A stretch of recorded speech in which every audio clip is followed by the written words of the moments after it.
what they're doing. So that's why it's young people, young athletes particularly, so people age 5 who give them the shots, up into their 30s, that this is happening to. And it is just a giant scandal unfolding. But let's just remember, we have numbers out of Israel, out of Singapore, out of the UK, out of Australia, out of the US, out of Canada, out of Europe, Germany, France. And we know that the more vaccinated a country is, the higher rate of COVID, the higher rate of hospitalization, and the higher rate of death. We knew back in October of 2000, before the shots even started in the US, that the CDC put out a document predicting all of these different disasters to unfold, including myocarditis, heart attacks, blood clots. This is so sick now that they're getting customers for life, and it will kill many people. It'll cause major heart disease and countless other young people, and now they will have a customer for life. So some have made the sick joke. Ask Pfizer if myocarditis is right for your child. The good news is we're seeing a 99% reduction in the uptake of the shots. I covered that on Sunday, and the video is posted to Infowars.com, and I hope you'll share it. The good news is also the military has now announced they're going to stop forcibly ejecting the troops. The scandal has been that big. The public has woken up. And I want to commend this audience. I want to commend the Infowars crew. And I want to commend our guest, because we are recognized as the very vanguard and forefront of the fight against this. But here is the chilling and truly disgusting ad. And similar ads are being run across the Western world, normalizing that it's quite normal for children to have heart attacks, heart swelling, and there's other ads out there. Oh, strokes are normal. This is truly, truly diabolical. I've been into fashion since I can remember. But one day I had a stomach ache so bad I didn't want to do anything. The team at New York Presbyterian said it was actually my heart. It was severely swollen, something called myocarditis. But doctors gave me medicines and used machines to control my heartbeat. It saved me. So now I can become the next great fashion designer. How cold-blooded are these people? How organized? How criminal? Well, the people that produce the ad, most of the hospital staff are probably great people. They're compartmentalized.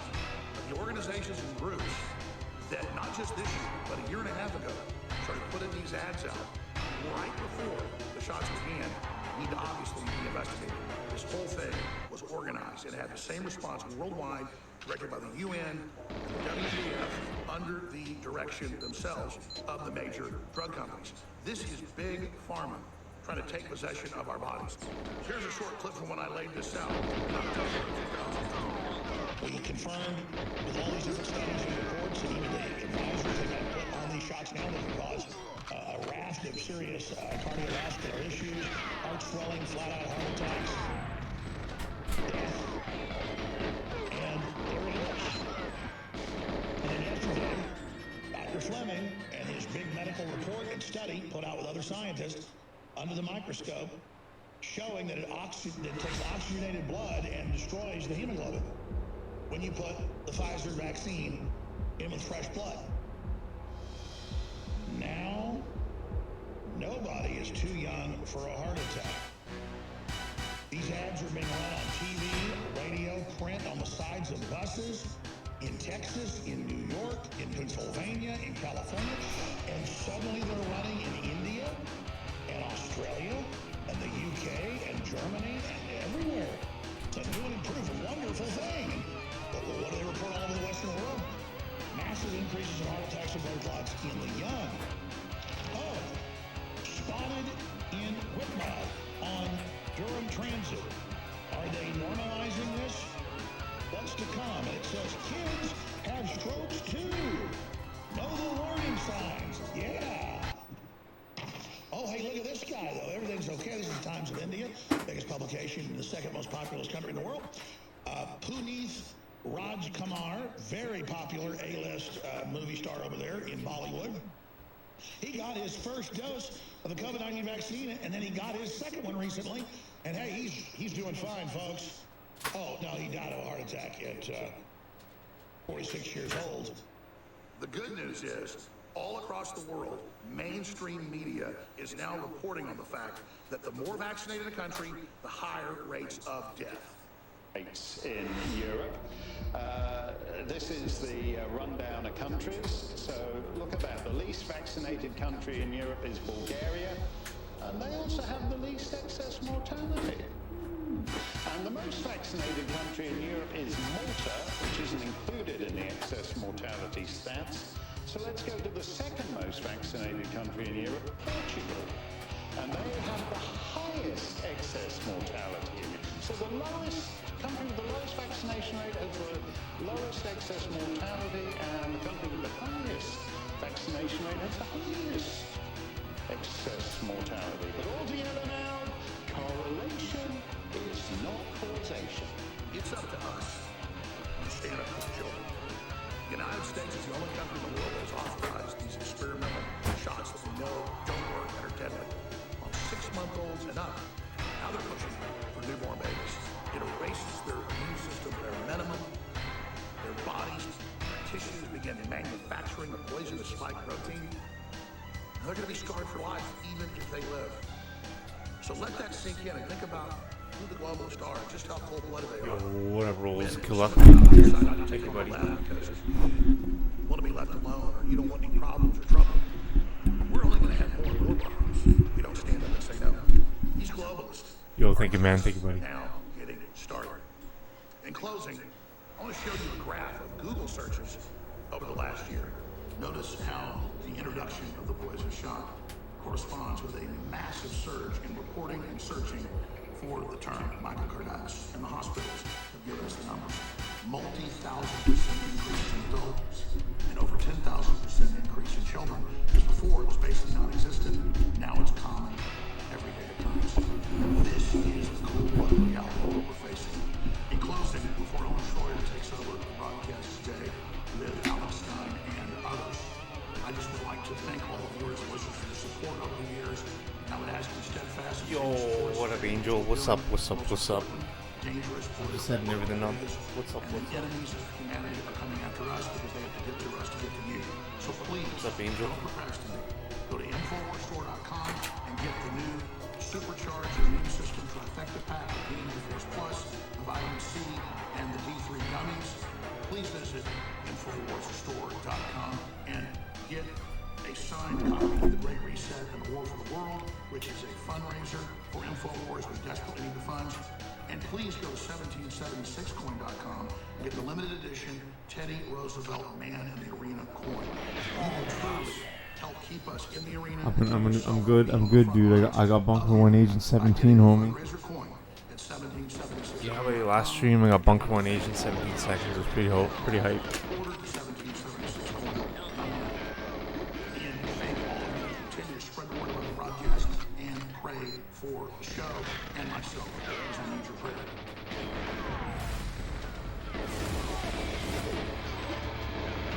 It is the most critical time in InfoWars history for you to support the broadcast. It's your decision. I'm not complaining. If God doesn't move you to do it, or you think it's not important, then don't. But if you do think it's important, take action. And it's not like you're betting on a horse that doesn't win these damn races. Because you are the horse, I'm the horse too.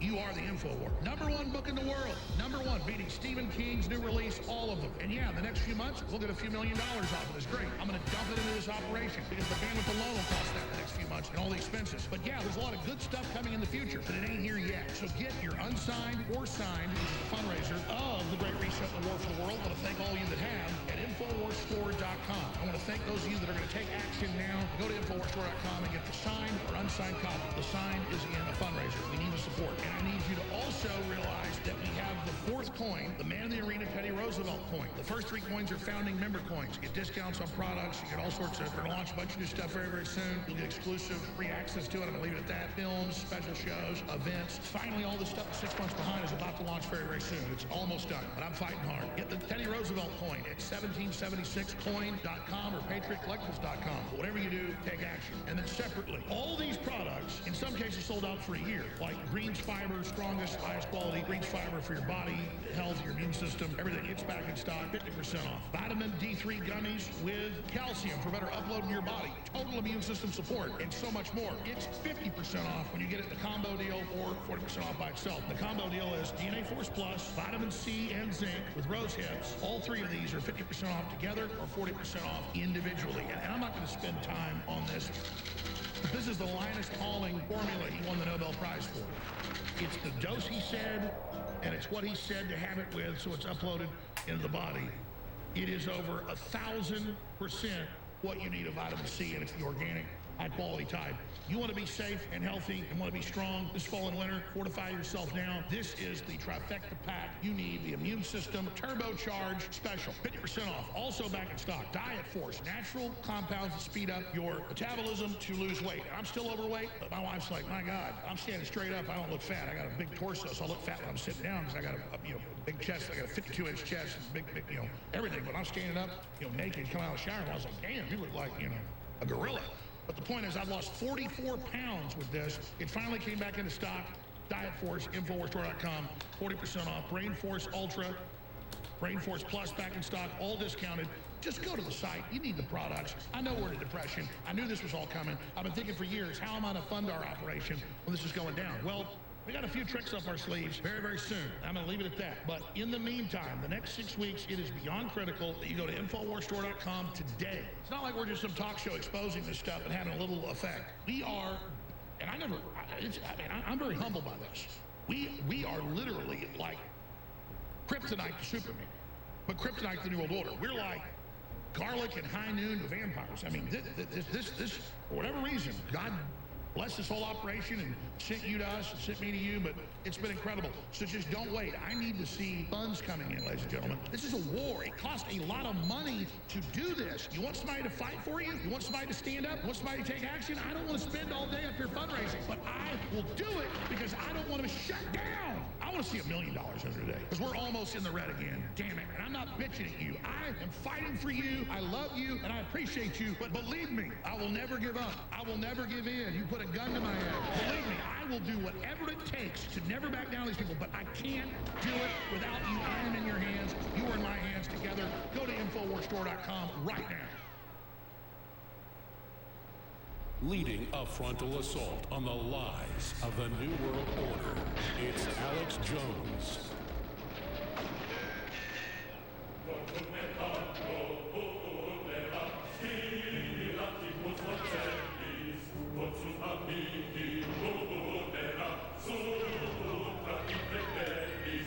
From the front lines of the information war, it's Alex Jones.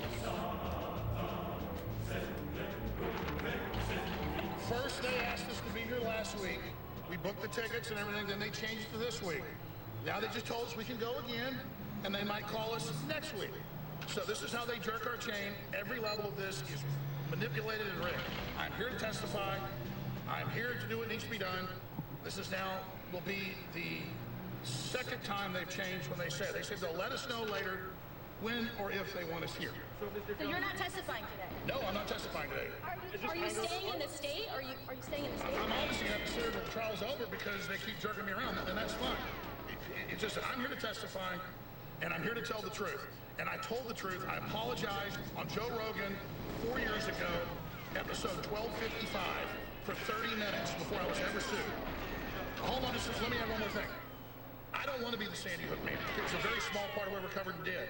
And I followed a lot of the stuff being reported by 4chan that turned out to be wrong. I believe the children died. I've said that over and over again. In my last trial in Texas, when I apologized to the parents, I said I believe the children died. AP and others ran the headline. For the first time ever, Alex Jones says it happened and apologized. That's a lie. I've been apologizing for 6 years. 4 years ago on Joe Rogan, 3 years ago on Steven Crowder. There's hundreds of apologies. But now when I go on shows, they say, do you want to apologize? I go, no. I've apologized over 100 times. I'm not the guy that started questioning Sandy Hook. I did for a while believe it might have been staged. I thought Justin Smollett was staged. Turned out I was right. I thought WMDs in Iraq were staged. Turned out I was right. But I did not premeditatively create this whole story to, quote, make money. It's hurt me over the last 10 years. I had employees basically quit stuff over 10 years ago or 8 years ago when I first started questioning it for a few years. And so I'm not the Sandy Hook guy. I'm the guy that exposed the Iraq war being wrong. I'm the guy that exposed the fact that we had major corruption in America. I had a lot of really great things I did. And so I have apologized over and over again, and I've tried to get these people off my back. And not the families, but the lawyers. And it's the same lawyers now going after other people's free speech. And they've said the case they're running against me, they plan on using against other people's free speech as well. They have an unfair trade practices suit in here, claiming that because I sell supplements, it has something to do with stories I report. They have no connection to each other. So this is all a larger plan to shut down the independent free press because the old dinosaur corporate media has been discredited. So that's what's happening. And so, sir, I've already been deplatformed over Sandy Hook. I've already been sued. I've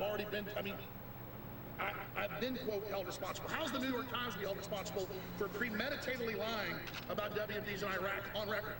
Or the New York Times lying about babies being killed by Saddam Hussein in Kuwait to start the 1991 Iraq war that killed over 1 million people by starvation later. Madeleine Albright went on 60 Minutes and was asked, 500,000 children in Iraq have died from the sanctions that Bill Clinton tripled over what George Herbert Walker Bush said. She said, is 500,000 kids a good price to pay? She said, yes, it's a good price to pay. She killed 500,000 children with her policies. I haven't killed any children. Nobody knows Adam Lance's name. People, when they think about Sandy, they think about me. Okay, I didn't kill the children. I am not Adam Lanza. I did not buy the gun like his mother did. I did not do that. We all thought it was hard to believe back when it happened that somebody could go around killing kids. But now we see it happen more and more because America has a sickness of evil inside. Some of it's young, and it's a mental illness.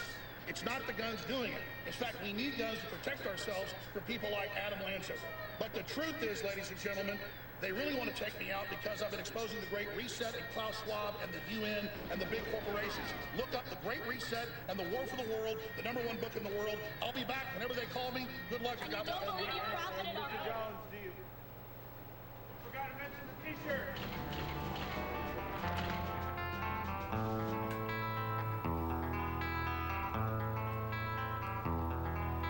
There is a house in New Orleans. They call. Ladies and gentlemen, boys and girls, children of all ages, today we have a man named Alex Jones that is being unfairly persecuted, and we must stand up for him. Because when they took Alex out and they kicked him off YouTube and they kicked him off Twitter, that set the stage for them to kick off the President of the United States of America because they fear the truth. And when you see Alex sit there, and he does a great, street press conference, better than anybody else, probably, you could argue, but he sits there. And he's so brilliant because he doesn't just talk about the issues at hand. He also mentions a Great Reset, and that's the other problem with that is these are such complex issues. There's so many layers to this onion, to the, conspiracy, quote unquote, that we live in. So it's really unfair. I remember when I was there in court with Judge Gamble, and this was the trial in Austin. I was there and I was watching Alex's being deposed on stage, or, on the stand. He was, getting cross-examined. And the judge, they would ask him, so what do you think about the Oklahoma City bombing? And he'd like, well, I proved this and that. And the judge is like, yes or no answers. Yes or no answers. And that's when a light bulb went off in my head. I said, well, Alex does not get a fair shake because he doesn't even get to explain his reasoning behind making these decisions.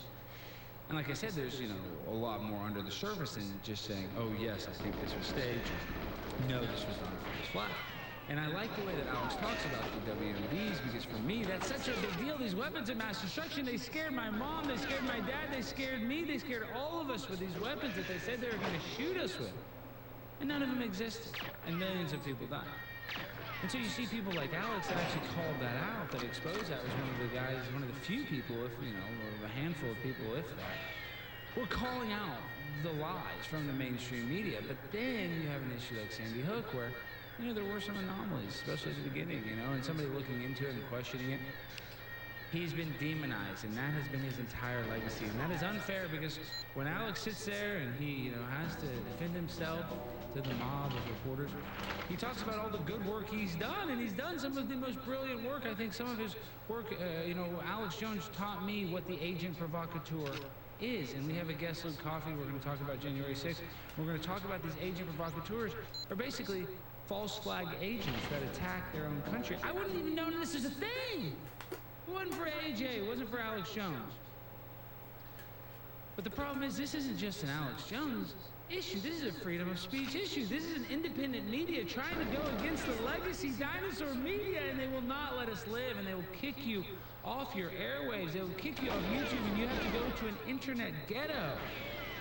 And even then, they can get rid of your hosting. They can make it a pain in your derriere to even be able to broadcast. And so, Alex, I think, not just to sit here and kiss his derriere, because this is the Primetime 99 Alex Stein Show today. We're in the Conspiracy Castle's Alex Stein Show. But we just saw, that great, little press conference. But so I want to give the man, the proper accolades that he deserves, because he's getting an unfair shake. You know this, I know this, guys. He didn't go in there. He's not Adam Lanza. And this is a civil suit, so all they want to do is bankrupt him. Why do they want to bankrupt Alex Jones? It's because they're threatened by Alex. They're threatened by him. If he wasn't a threat to the establishment, they wouldn't be doing this. They wouldn't be suing him civilly in multiple courts, blaming him for the death of children that he's not responsible for whatsoever. Coming up after break, guys, we got some great guests coming up. It's the Primetime 99 Alex Stein Show. Stay tuned. We're going to be right back with some crazy guests. Stay tuned.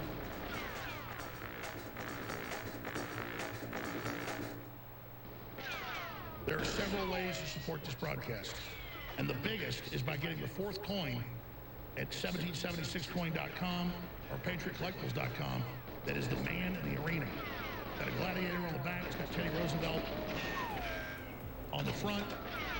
It's the fourth coin, and just like NPR does, where they'll sell a ball cap for $50 and a T-shirt for $100 or whatever. This has a big markup on it. This is a piece of history, limited edition coin to fundraise and fight the Democratic Party lawsuits and to keep us on air and to be successfully profitable in this bankruptcy so we stay on air. Do you understand? That's where we're at. So thank you for your support. I know we're in a depression. I know it's hard. It's your choice whether you want to keep us on air or not. But everybody should go to 1776coin.com right now and get the coin. It's a piece of history, and you'll know you put up the fight. There's nowhere where you can more easily make a donation and get a piece of history and a coin and know that you were part of the fight. You cannot find a place, and it's God's will that did this, not me, where we have more effect. We have world leaders listening. We have all the big podcasters listening. Everything we talked about 20 years ago has come true. Our credibility is incredibly high. That's why the enemies of freedom are in a rage, ladies and gentlemen, to shut us down. So get the Teddy Roosevelt coin now. When they're gone, they're gone. 1776coin.com or patriotcollectibles.com. You can also get signed fundraiser books. Only place to get them at InfoWarsStore.com, The Great Reset, War for the World. We also have unsigned copies at InfoWarsStore.com if you just want copies to give friends and family. I get a signed copy for yourself, and then do your Christmas shopping and be done with it months ahead. Don't fight the crowds. Don't fight all the crap. This is do or die time, folks, and I'm going to explain it again. If you let the New World Order take over, if you let them continue their design collapse, it's here. It's not coming. You're going to wish later you've done something now. I'm going to shoot you straight right now because the truth is king.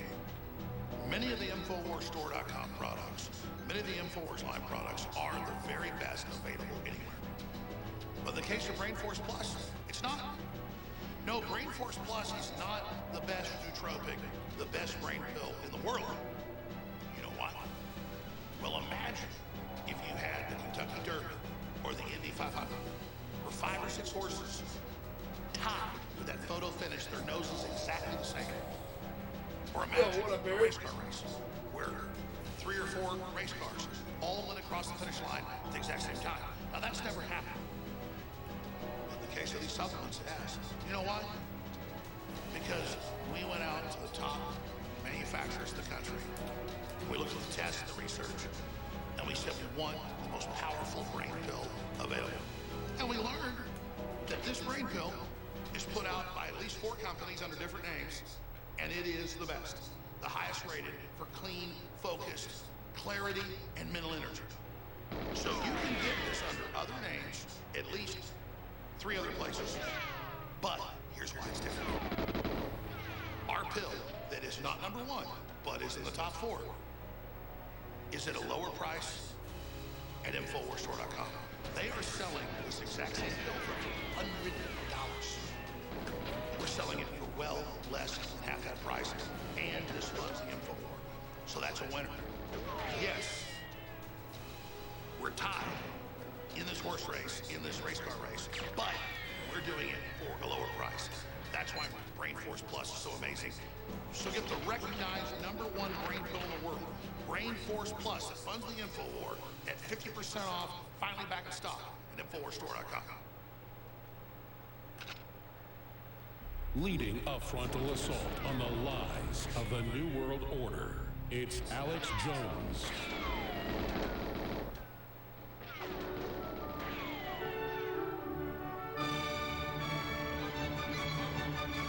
Ladies and gentlemen, it's prime time on the ground all the time. They gave me the keys to the castle today. And with that, I'm in a good mood. I know Alex is under prosecution from an unfair court, but prime time 99, like I got the keys. I'm in the Corvette. I'm gonna make the ladies wet. That's what they say. I didn't say that. I didn't invent that saying.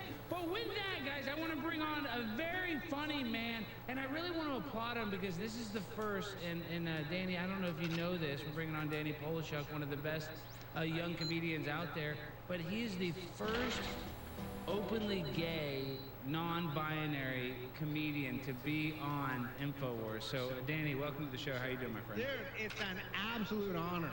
Absolute honor. And shout out to Primetime. Dude, you are really always on the grind. That is not a joke, huh? Okay, well, I'll take it. Okay, well, I didn't even pull up the graphic. I don't know how long it'll take to pull up, but I guess the reason why I want to have you on, and I should have sent this to the production, you know me, I'm not that professional, but That's fine. Did you see Saturday Night Live's newest cast member, non-binary, the first non-binary cast member? Did you see this, Danny? I did see that, but also shout out to my buddy Marcelo Hernandez, who is also one of the new cast members. Congratulations, I don't know Marcelo, but I don't want to make He was one of the four. He was one of the four. And for the people that don't know this, Danny's a comedian based in New York. He tours all around. He's, Ryan Long. He does a lot of sketches with Ryan.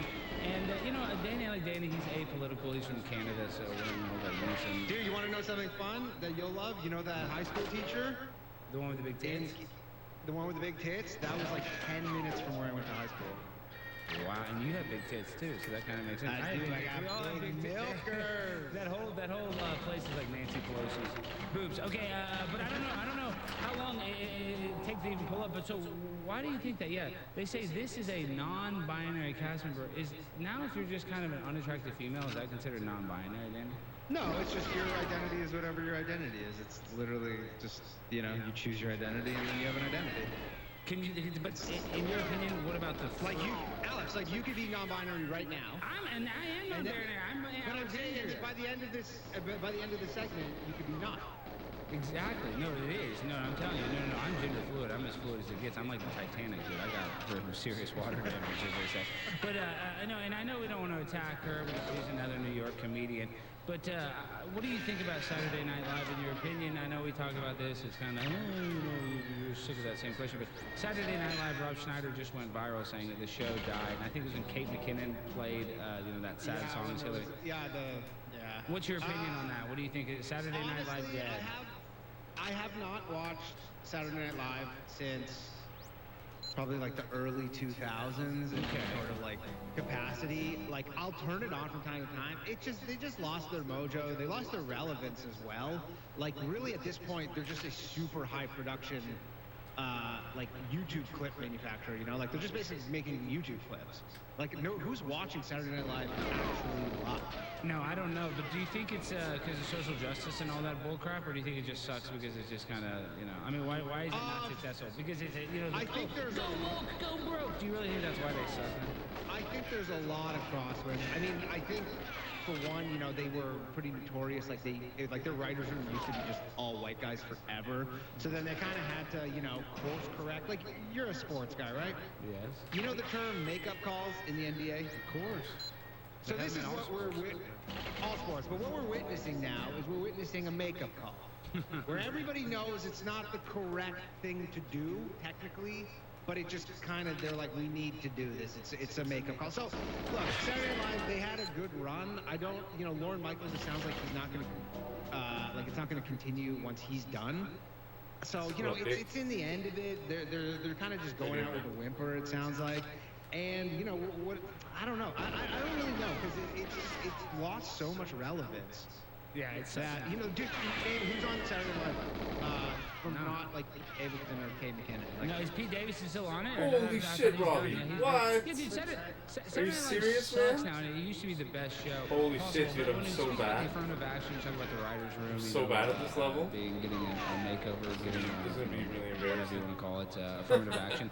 You look at What's people up? like Kareem Yo, Jean-Pierre, the Reed. press What's up, secretary. I know you don't try to How's get it going, too guys? political, but when you see her answer questions, do you not just think, oh my God, this girl's... Yo, such a thanks for short the raid, person. man. She's Usually, in over her head." usually I'm louder, but I got the mic honestly further have away from me not today again. seen a lot of them, but I mean, they all seem like that. I don't even know where they get the press secretaries from. Like, I don't know. They pick him. I'm going to be the press secretary for Ron DeSantis. I have to wrestle an alligator. That's what he said.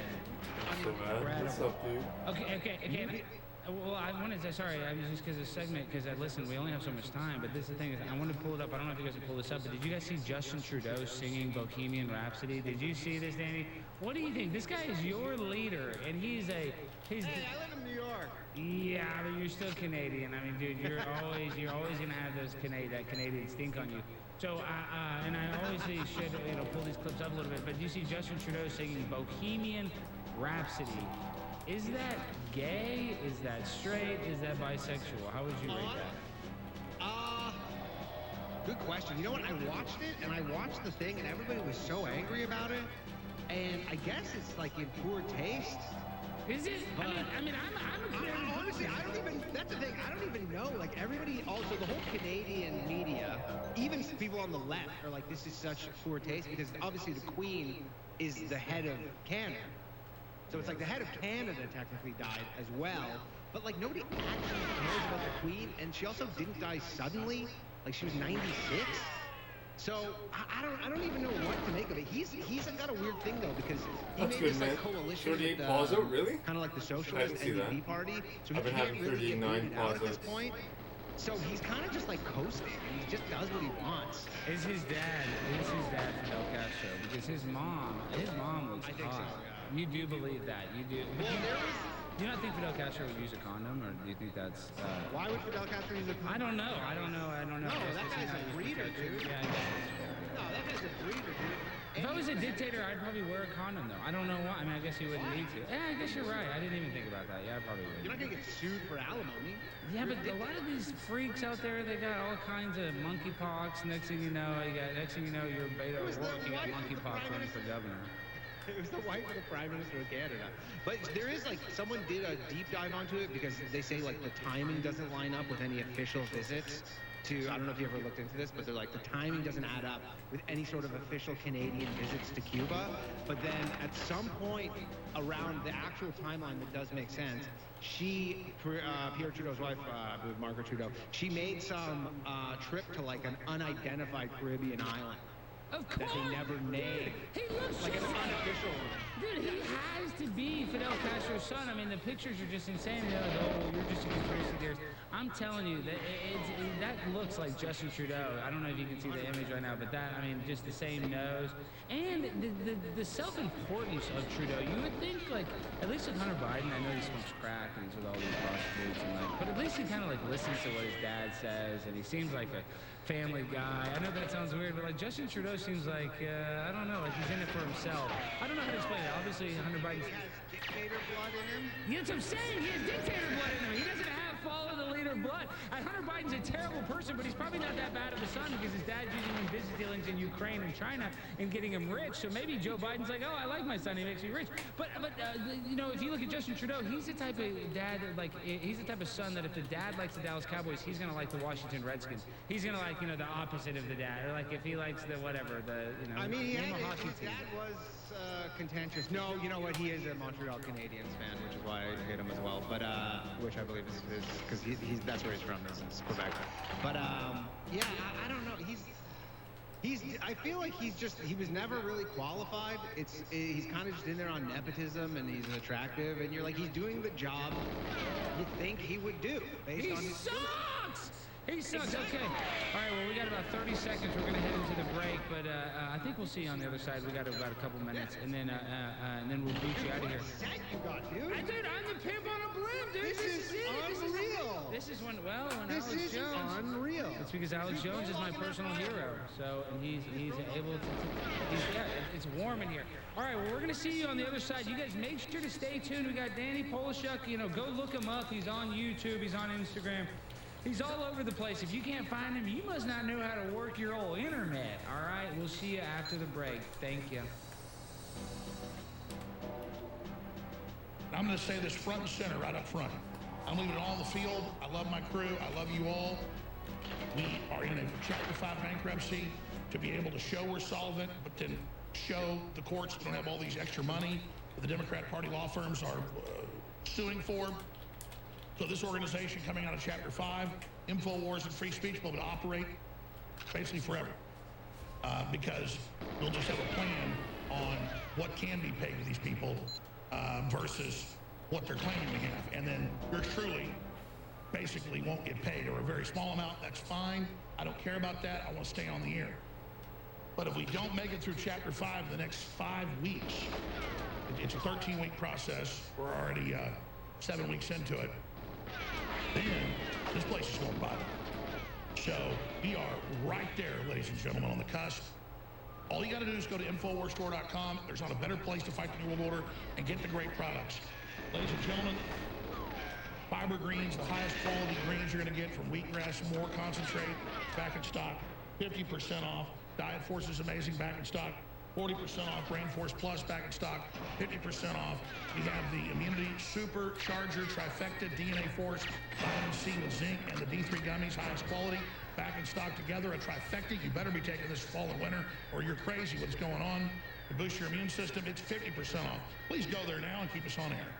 The crisis at the southern border is spilling well beyond Texas and into other border communities, including Arizona's Yuma sector, where migrant encounters are up more than 2,400%. No region on the U.S.-Mexico border has experienced the surge of migrant crossings like the Yuma sector, a 590% increase compared to this time last fiscal year. Yuma, Arizona, seeing 584% more single adult crossings. All day long, we've seen crossings happen here at the Yuma Gap.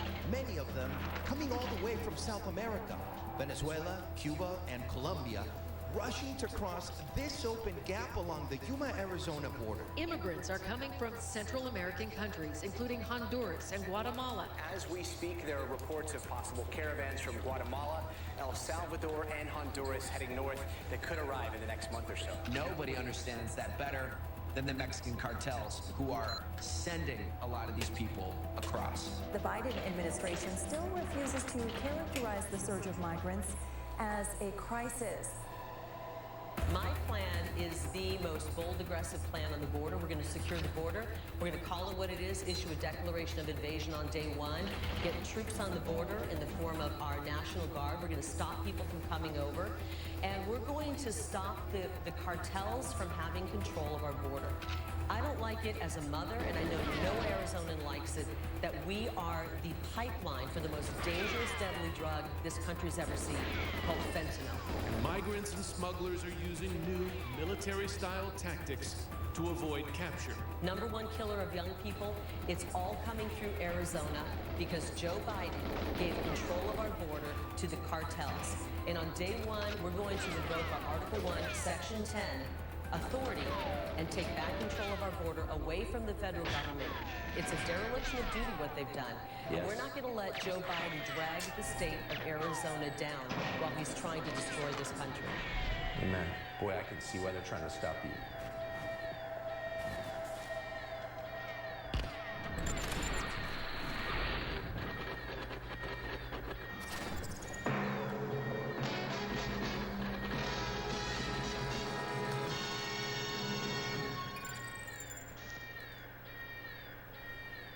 Leading a frontal assault on the lies of the New World Order, it's Alex Jones.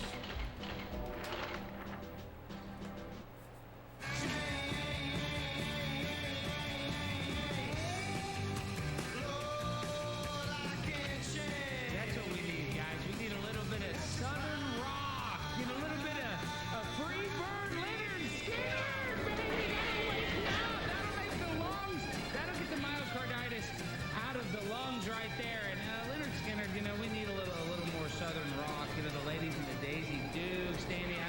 last part of That's it. News Over here in Network, Texas, man. a lot of Daisy dudes. Who else a plays lot fucking of, Linux? midriffs. I don't know. I can't hear you, Danny. I don't know. Maybe you're muted. Maybe we did something. But listen, Danny. There you go. Now I hear you, Danny. Okay. No, the Leonard Skinner. You know, I'm part time 99. I know. Alex Jones was right. Yeah, man. beat Dude, him. I he see was, him, man. and I just feel like such a Hell failure. yeah. I'm on his set. I'll never be as good as him, Danny. In the last year or two, I've learned everything about Alex Jones. AJ. No, I'm just kidding. Okay, I'm really excited to have you on. From my back from the viewers. break, though. From Barry. Danny, I want to go after Ryan Long a little bit. He teases you about your weight. He teases me about my weight. And yes, what is he's it? a weightist. Yeah, that's what I'm saying. So tell me about this. He body shames. Well, a lot of people have heard of ableist. What is a person that makes fun of somebody for being overweight? Body shaming. That's what it is. And are you? And I'm just like, well, here's the thing. People don't know this, okay? So I am actually, there's a purpose behind this because I'm actually gunning for the 2024 Sports Illustrated swimsuit cover. And in order to do that, I need to gain some weight.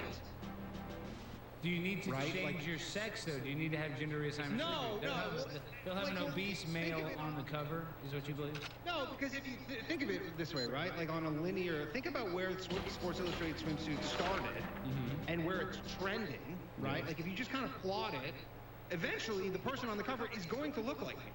That's true, and they already. Well, I would argue that they look worse than you, Danny. I would argue that you're hotter than the current cover girl. But there's no rule that it has to be a woman. No, there's not. As a matter of fact, I think there will be a rule that it can't be a woman very soon. I think women will not be allowed on it. No, and so Canada, that's what I want. I saw Kathy Iyer on the cover of Sports Illustrated when I was a kid, swimsuit, and I said, I'm going to be on that cover. Pamela Anderson, hottest woman from Canada ever. She was noticed at a CFL game, I believe, for... That's correct, the BC Lions game. And that was for a beer commercial, right? Is that correct, I believe? She had such voluptuous bosoms. And then the Baywatch, oh my gosh, I would watch the Baywatch, and my mom would just...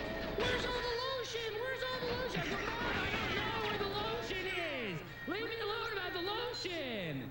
Yeah, but that's, I don't want to get into that. Moms are always on the look for the lotion. They know where the Jergens is. They always know. Okay, so I want to pull this clip. This is a fat acceptance clip, and you know, is it okay to be fat?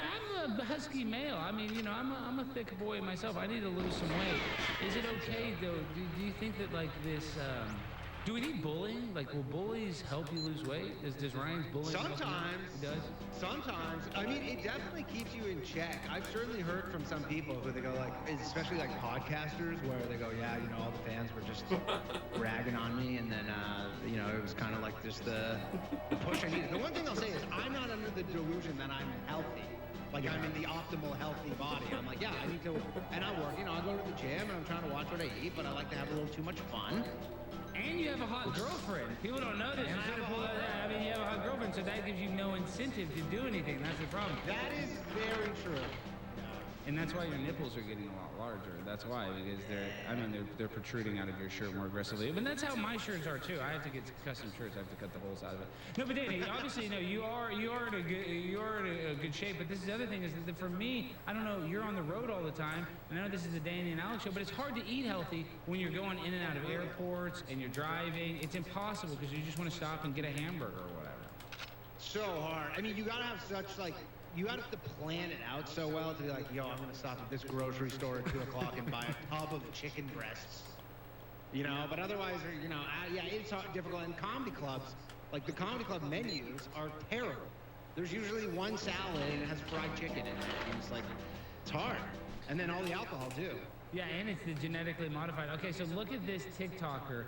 This is the future, I think, and I watch content like this is the mukbang, where you just see somebody slowly kill themselves with food. And you look at, my favorite thing is like, you see like the old clips from like, you know, 1960 San Francisco or something, and everybody's like in shape, or they have a picture of like Atlantic City. Here's a clip, just her stuffing food in her face. Oh, yeah. But well, my point being is, why are we fatter? Is it the idiocracy? Is it the genetically modified food? Like, why is everybody so fat, Danny? I don't think it's one factor. I think it's, you know, the readily available super processed foods, the fact that they are like designed for you to never be satiated. And have you ever seen the little graphic of how Doritos are designed? How they like every little thing they optimize, like the amount of saltiness, the amount of dust left on your fingers, like everything is optimized for you to just like not be able to stop eating. Yeah, and on top of that, they got some of the flavor seasoning from aborted fetal cells. Did you know that there's aborted fetal cells in like all of the food that we eat? No. Yes! Oh my God, look it up. Look up aborted fetal cells in Pepsi. It'll come up right up. In Pepsi, what they use to derive the flavor, they use cultured aborted fetal cells. Yes, it's everywhere. And where do they get them from? From a dead baby, supposedly in the 60s, but really they just go to Planned Parenthood and they sit in the back and they say, hey, you know what we want you to do, Kamala Harris? We want you to be able to make it where legislation approves abortion up until birth. And that's why they want to have the abortion up until birth, and it's not because they care about girl safety. They want these little babies so they can take their heart, so they can take their buttholes, so they can do whatever the hell they do, because they're sick, demonic, evil people. Can I say butthole? I actually have a question for you, because you're... Can you say butthole? Because you obviously, you know, you have the conspiracy cast and you're a conspiracy guy. I actually had a conspiracy about the whole Roe v. Wade thing, which it's just a conspiracy, it's just a theory that they're so worried about the population declining because that will in and of itself implode the economy, right? Because our whole economy is essentially a Ponzi scheme that relies on more and more people, right? Well, yeah, they say the Federal Reserve like basically borrows money against. But the moment the population starts declining, right, and you're not building new houses, right? Like there's houses being empty, like basically what's going on in Japan. So I think my theory, conspiracy theory, is that this whole Roe v. Wade stuff was because they were like, look, we left it up to you to have more kids. The birth rates are too low. Replacement rates are too low. So now we're just going to force them into existence. We just need bodies. Well, they should. Bodies to keep this thing going. No, and that's 100% right. They should. We need to procreate because I think the numbers are declining. You know, even Elon Musk is saying that's why he's knocking up all these women. It's because he's trying to. And then you got Nick Cannon's got like 12 girls pregnant. They go, yeah, we're trying to help. We're trying to help the population growth because we're in a population decline. But then on top of that, what do you think about all these migrants going to Martha's Vineyards, getting first-class tickets? Like I couldn't afford to go on vacation to Massachusetts to save my derriere, and they're getting a first-class ticket and they're getting all you can eat. They actually were flying first class? No, but I mean, what the heck on those planes? It's they're flying that whole thing is bizarre because I didn't realize that DeSantis flew them from Texas. Well, yeah, from San Antonio, I guess. Yeah. But I'm saying like he's in Florida, and then that's quite like a political maneuver for him. Well, they would have had to come on a boat to go to Florida. Yeah, it is a political maneuver, and this is the thing is they're trying to get him in trouble for human trafficking when Joe Biden did the same thing. So I honestly hope they do investigate the human trafficking. Not that I want DeSantis to get in any trouble whatsoever. Is that so they realize what we're doing is we're giving these young children, literally giving them social security numbers. We're just giving them with like next to kin. These people, they're getting dropped off with people that say they're their relatives, they have no relation to them. There's massive sex trafficking problems. There's massive fentanyl drug overdose problems. It's all coming from the border, and we won't even do anything about it except for they're going to LARP and say, oh, well, let's fly these to Martha's Vineyard. Get that plane and fly it to South America. They're flying it in the wrong direction. Fly that BITCH south. Don't fly it north. Yeah, it's a weird one because you're like, yeah, how are you supposed to stop them? Like, other than, I guess, building a massive wall. Like, I don't know, what are you supposed to do? These people are desperate. Yeah, but this is the thing. I'm assuming they're not the criminal element. I'm talking about the people who are actually just, like, looking for a better life. Like, they're just desperate, and they're willing to die. Yeah, but Danny, I would agree with you. I would agree. I almost would want to help the people that are actually, refugees from a bad situation. But that's not the case. A lot of these people are using coyotes, and these children are being sold to these people. So, and they're coming from all of the Savannah Hernandez. You look at these clips, if you actually watch it, Danny, there are people from all over. There are people from Russia. There's people from Afghanistan. I mean, it's not just...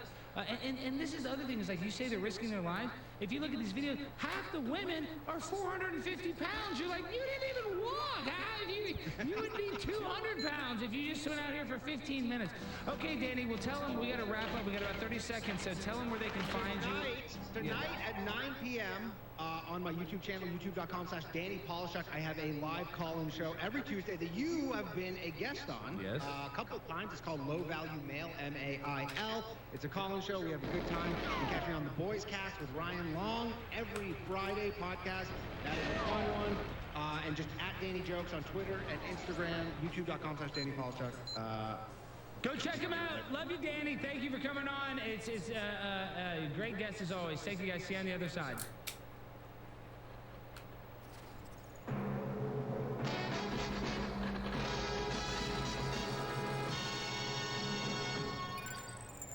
Aaron in New Mexico. Go ahead, Aaron. I'm calling in because I found a free radio app that plays your show. It's downloadable on Google, Android, and Apple stores. It loops the Alex Jones Show 24/7. It's called Simple Radio. It has thousands of radio channels. InfoWars has a channel, so search InfoWars. The Alex Jones Show starts live every day, and it loops the show until the next one when you come on air. Simple Radio. All right. Yep. It only plays InfoWars commercials, so go download Simple Radio, find the InfoWars channel, and listen to Alex Jones' show today. Thanks, Alex. And God bless Steve Bannon, Owen Schroeder, and all the political prisoners in USA. DeSantis 2024, baby. Let's go. I was behind Trump, but now I think we should be pushing a new candidate. I've also been thinking InfoWars should hold a little voting poll, DeSantis or Trump, who should we run? Or something to that effect to get some kind of a message out there that there's a mass of people that want change. I agree. That's what I did going out against Trump with the vaccine, is to get him to wake up or to make it all about DeSantis. We are the grassroots. We've got to pressure Trump and DeSantis and other leaders to do the right thing. Beautiful point. God bless you, Aaron, from New Mexico. Thank you so much for calling us today.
front lines of the information war, it's Alex Jones.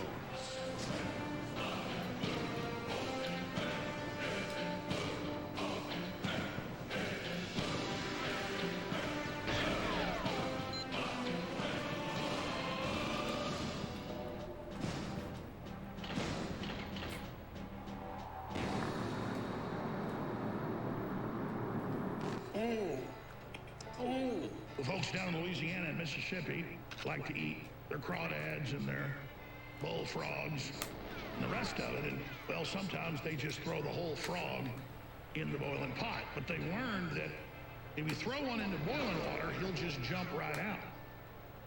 But if you set him in a cool pot of water, and you just turn the heat up slow, he thinks it's a hot tub at first and then passes out and dies a painless death. And that's where America and the world is right now. We're in the middle of the New World Order, Great Reset, takedown of civilization. The world is not driven forward by big,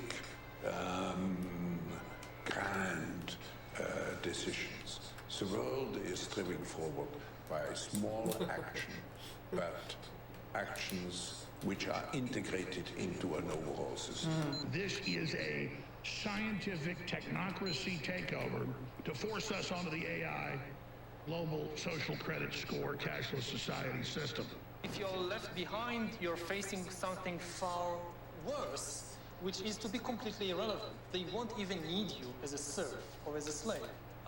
Adding to the body a second immune system, which is not organic, but an inorganic immune system, made up of millions of tiny nanorobots inside your body. What I learned from a source, who is a very unique source, having infiltrated the globalist cult at the UN level, is that he was in high-level meetings that required a number of security clearances, where they actually discussed the plan to bring 100 million people into the United States in order to pave the way for a regional government of US, Canada, and Mexico. And that was to bring 100 million people from Latin American countries together with a strategy of creating these cartels, making life unbearable. It's called the push-pull strategy, where they push all these people out of these countries where it's unbearable living like this, and they pull them into the United States. And then once you reach that critical number of over 100 million in this invasion, they will then propose that, well, for your family and friends back home, you need visa for travel, they need a better life, and so on and so on. And we can do all this better with a regional government than we can with a U.S. government. And they will have enough critical mass inside the country in order to effect that policy. That's the globalist plan that we're working towards. Now, being aware of this is the key to winning. And whether you're in Sweden, or whether you're in Italy, or whether you're in Canada, it's spreading all over the planet. So the globalists are in trouble. And this fight is literally in a tie position right now. If you think collapsing borders is bad, if you think all the terrible things in wars and police state political purges and censorship and cashless societies and gun purchases being tracked by the credit card companies illegally and putting you in a database, if you think that's bad, you ain't seen nothing yet. Last night I talked about my involvement in the development of a little microchip implant. And many people have already taken that microchip implant. The news media has talked about it being a good thing. And they will tell you that it's a good thing to have this. Your children won't ever get lost again. They won't be able to give you the wrong medication. You won't be able to lose this thing. And so the plan is underway that you will receive it. I would be remiss if I came to you and didn't tell you that God's word says, don't you take it. What matters for our children is we win this fight. What happens to us doesn't matter. And in that challenge, in that conflict, we will find the road to God.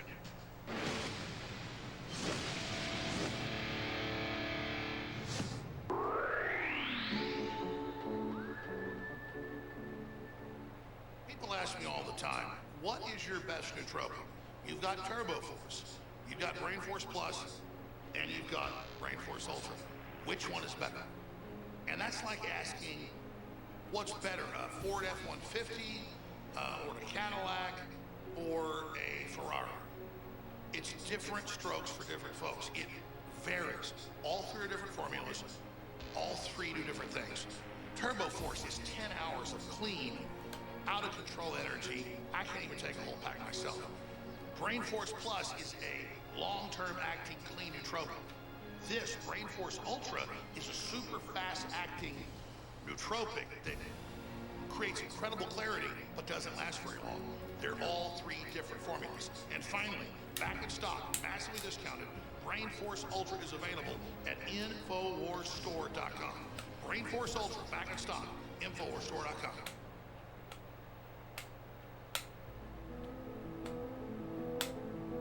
Now we have the sad music. Does everybody have to troll me, guys? We have to do this. We bring on two attorneys. Alex Jones, my personal hero, friend of mine.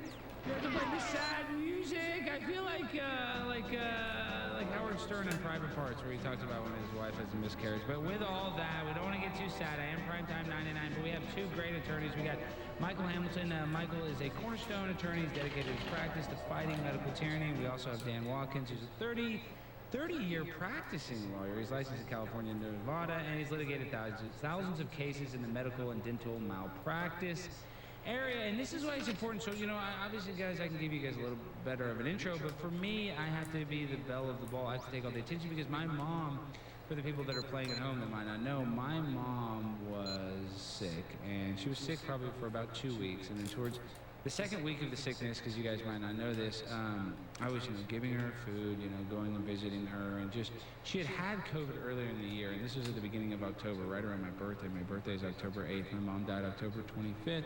And so basically, right around my birthday, my mom's like not feeling well, and so I'm kind of taking care of her. And she had COVID like about the year before. I forget which month, but I'd taken care of her then too. I got her like fluids and Pedialyte and stuff like that. And she got through it.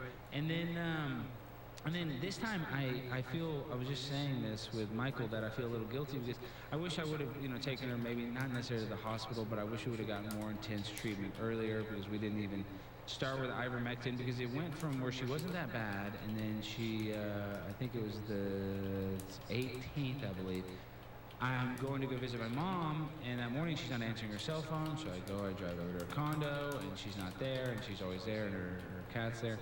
And so then I call 911, they say she's in the hospital, she goes to the hospital, she's on a BiPAP machine, she can breathe, she can talk, and she's like, yeah, Alex, I was sitting here and I dialed 911 because I stood up and I fainted.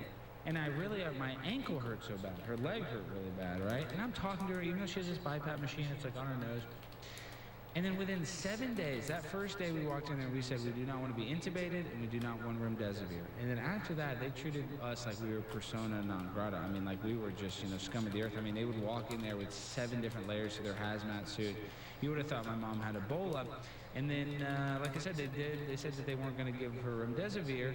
They gave her remdesivir, her lungs filled up with fluid, and they basically euthanized her with pain medication. She died in my arms on October 25th, the worst day of my life.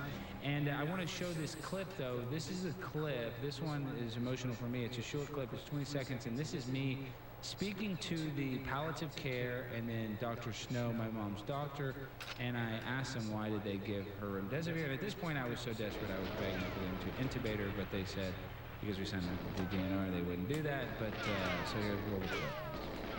Well, I just don't understand why, like I said, I didn't want to remdesivir when you put on remdesivir. Can you hear that? Yeah, but I'm talking about for the first day we were in there, I said we didn't want to do that, and you guys did that anyway. So if you look at the studies right now... Listen, I don't care about the studies. I asked you not to do something and you did it, okay? That's the problem. Let's hear that one more time. Well, like I said, I didn't want to remdesivir when you put on remdesivir. That was the infectious disease doctors, and she had already been on that medication before. Yeah, but I'm talking about for the first day we were in there, I said we didn't want to do that, and you guys did that anyway. So if you look Well, at the check, studies right now... we'll check it out later. I'll check it out I later. asked you not to do something and you did it, okay? That's the problem. So, guys, when you guys see that, Michael, what's the first thing that comes to your mind?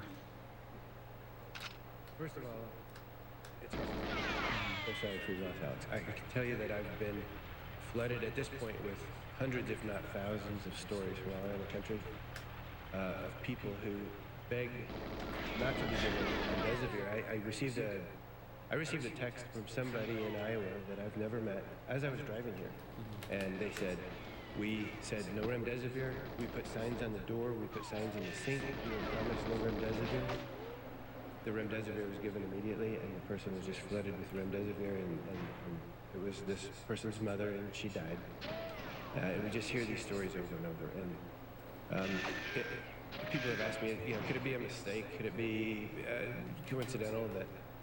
And my answer is no, and we'll get more into. Well, it's not a mistake. I'm just sorry to cut you off. They wanted more people to die to make the numbers look more intense, and they wanted my mom to die. So I want to hear about other stories. But Dan, in your professional opinion, I know you've been an attorney, over 30 years, and I know medical malpractice has to be one of the hardest, probably, practices of law. I'm guessing because these doctors have so much, they don't have a lot of liability.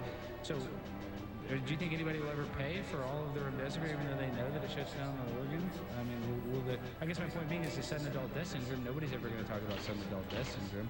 Do you think the remdesivir will be similar to that, in your opinion? Well, the reason we're filing these lawsuits is because when I see that clip, I sensed your loss, and it's horrifying, but I'm also enraged because I've actually defended doctors and dentists in my malpractice work, not been on the plaintiff's side. And what that comment was by the palliative doctor was just completely wrong. It's wrong information.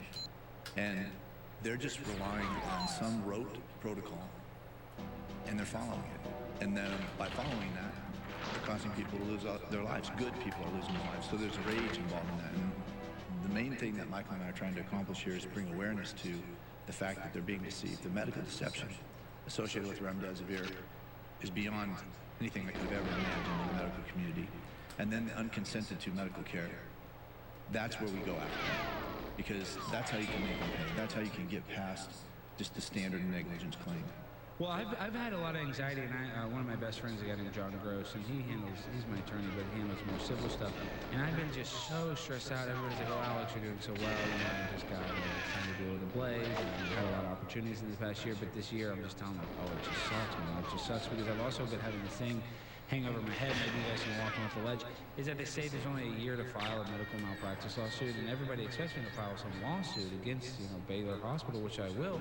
But a lot of attorneys that I talked to said it's futile because, first of all, that was the recommended medical procedure for COVID over time. So technically, a doctor, like I know better than a doctor. I mean, they do have an argument with that.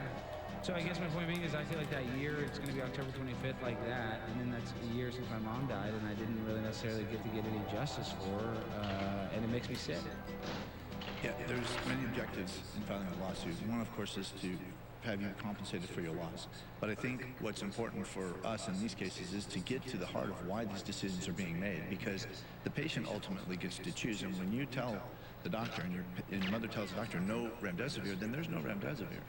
The patient gets to make the choice. That's a fundamentally protected right from the Constitution, and the doctors are... Is it, though? I mean, and I'm not trying to kick back because let's say I get in a car accident. I don't want any pain pills. I don't want any pain pills. They might give you morphine, right? I mean, don't they have some sort of... And I'm just trying to play devil's advocate. Don't they have some sort of leeway? I mean, I think the third leading cause of death is medical malpractice. So don't they get to override us? Even if I say I don't want this, don't they, if they believe it's going to save your life, don't they have carte blanche to prescribe? They do not. In here, I'll tell you that the Supreme Court has ruled on more than one occasion that patients have an essentially unassailable right to refuse medication, even if it could be life-saving medication. The doctor can't force medication on them against their will. Okay. And there may be some extremely limited exceptions. If somebody's not in their right mind, they're not in a position to, maybe they're unconscious, and a doctor's administering life-saving medication that the person might have said no to had they been awake. Maybe something like that. But if somebody's awake and lucid and they're saying, I don't want that medication. I mean, what's a DNR after all? They're saying, I have the right to die if I want to. I have a right to refuse medication that might be good for me. If I don't want it in my body and I tell you not to put it in there, the Supreme Court has said you can't put it in there. Yeah, no, I mean, that's good news. I mean, I guess, but I'll tell you this much.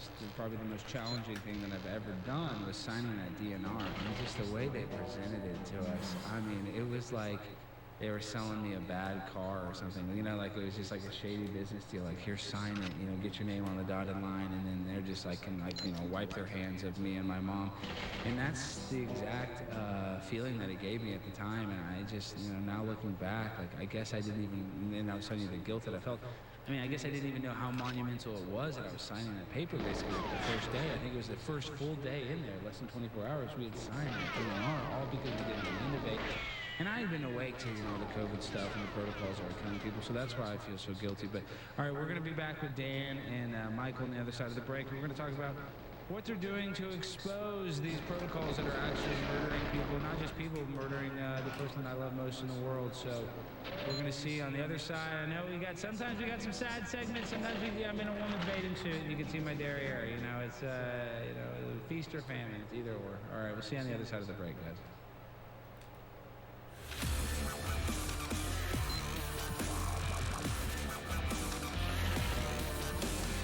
Definitely scared of you. They're trying to shut you down. They're trying to shut me down. So the listeners, the viewers, Mike Lindell, Alex Jones are all in a symbiotic defense pack here. You need money to keep your employees hired and fighting the great job you're doing. We need funds. You've been a big sponsor. People can go to any of your big sites and at checkout get up to 60% discounts on hundreds of amazing items, and not just your items, but all these other made-in-American companies. Tell people not just about MyPillow.com, promo code Alex at checkout for giant savings, so you can also sponsor us. We really appreciate it, but your new website as well.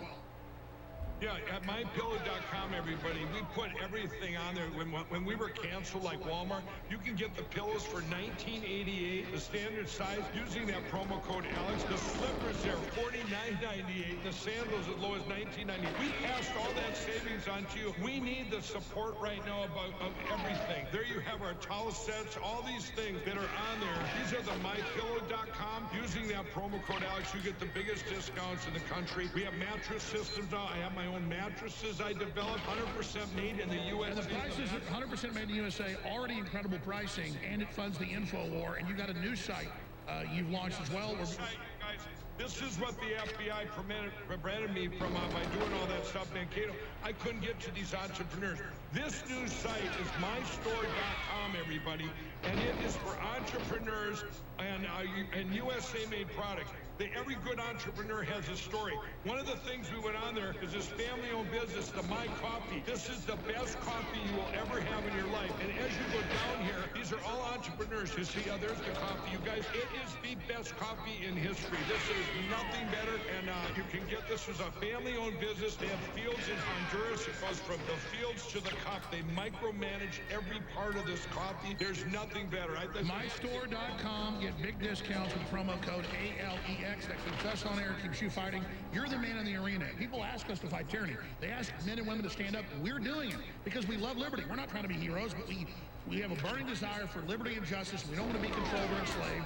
And you're one of the main leaders out there. They attack, they demonize, they make fun of. But I mean, I'm just telling you, Mike Lindell, we love you and we appreciate you.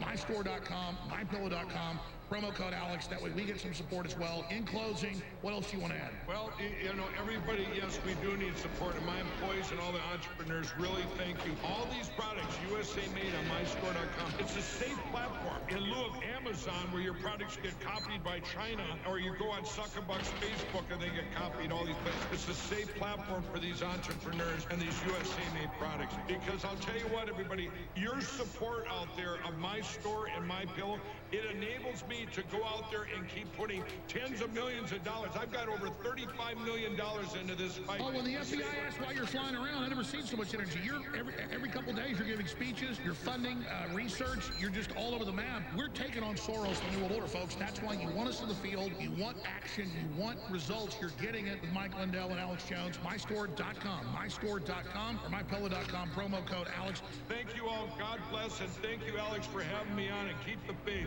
You're doing a great job, Alex. God bless. Thank you, sir. Oh, no, I don't even know what this is. How did you get here? I just caught you, American. You visited Band.on Video.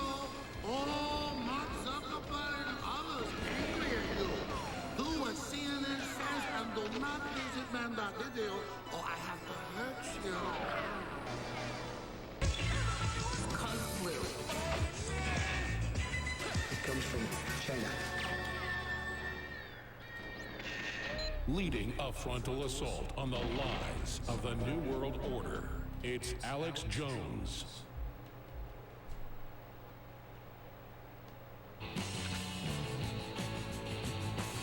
Well, folks, we're back in the black. It's Primetime 99. We're with attorneys Dan Watkins, and we're with Michael Hamilton, and we're talking about remdesivir. We're talking about the vaccine. We're talking about the protocols that are killing millions of people. What is it? 1 million Americans died of COVID. Is that the official number that they say? Is that the official number? I think that's what I've heard. Yeah, that was put out yesterday, I believe. In your opinion, I mean, I know this is kind of a rough number, but obviously these PCR tests, I don't trust them. Those are garbage. But of the 1 million people that died, how many do you think were from protocols? I mean, I know you don't know, but just what would you guess? Just from your, touch and feeling from what you've gauged so far. Let me answer it this way. I think everybody would be shocked at what the real number is. It's really over 50%? It's hard to make a guess, but I will tell you, since these lawsuits were filed, Michael and I have received thousands of emails across the country from people in almost every state with the exact same protocol story, just like you described. What about they do a bad intubation? Because I didn't even realize that was, the people act like an intubation is just some easy procedure. It's actually pretty complicated as well. Do you guys deal with any of the intubation injury patients? No. Not in this lawsuit, but we've heard stories of people who were intubated badly. We heard just a heart-wrenching story last. I've heard people go brain dead from being intubated incorrectly. And that's something that I can't speak to. Yeah, but I know you guys focus on the remdesivir, but okay, so you also just mentioned, Michael, that you're suing about the vaccine, and well, tell me this, I don't know if you know about the newest, Omicron variant, whatever name they're giving it for, the new vaccine. They tested it on 8 mice, So how, is your professional opinion as an attorney, I mean, can they get something passed to be, used as emergency use authorization when it's not even tested, not just not long-form tested, but not even tested on human beings? Yeah, I don't see how they can do it, but they're doing it. I mean, they got emergency use authorization for remdesivir, which in the Ebola study, it killed 53% of the people, but the NIH sends 9 of their people in front of the CDC along with a few others. Those 9 had a financial interest in Gilead Sciences, which makes remdesivir, and they said, oh, it's safe and effective. It's been proven to work against COVID, which was a flat-out lie.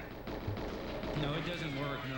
And it's been shown. And this is what I don't understand is because even COVID, and you said it, we've stated this number, I believe it's 99.7% survival rate.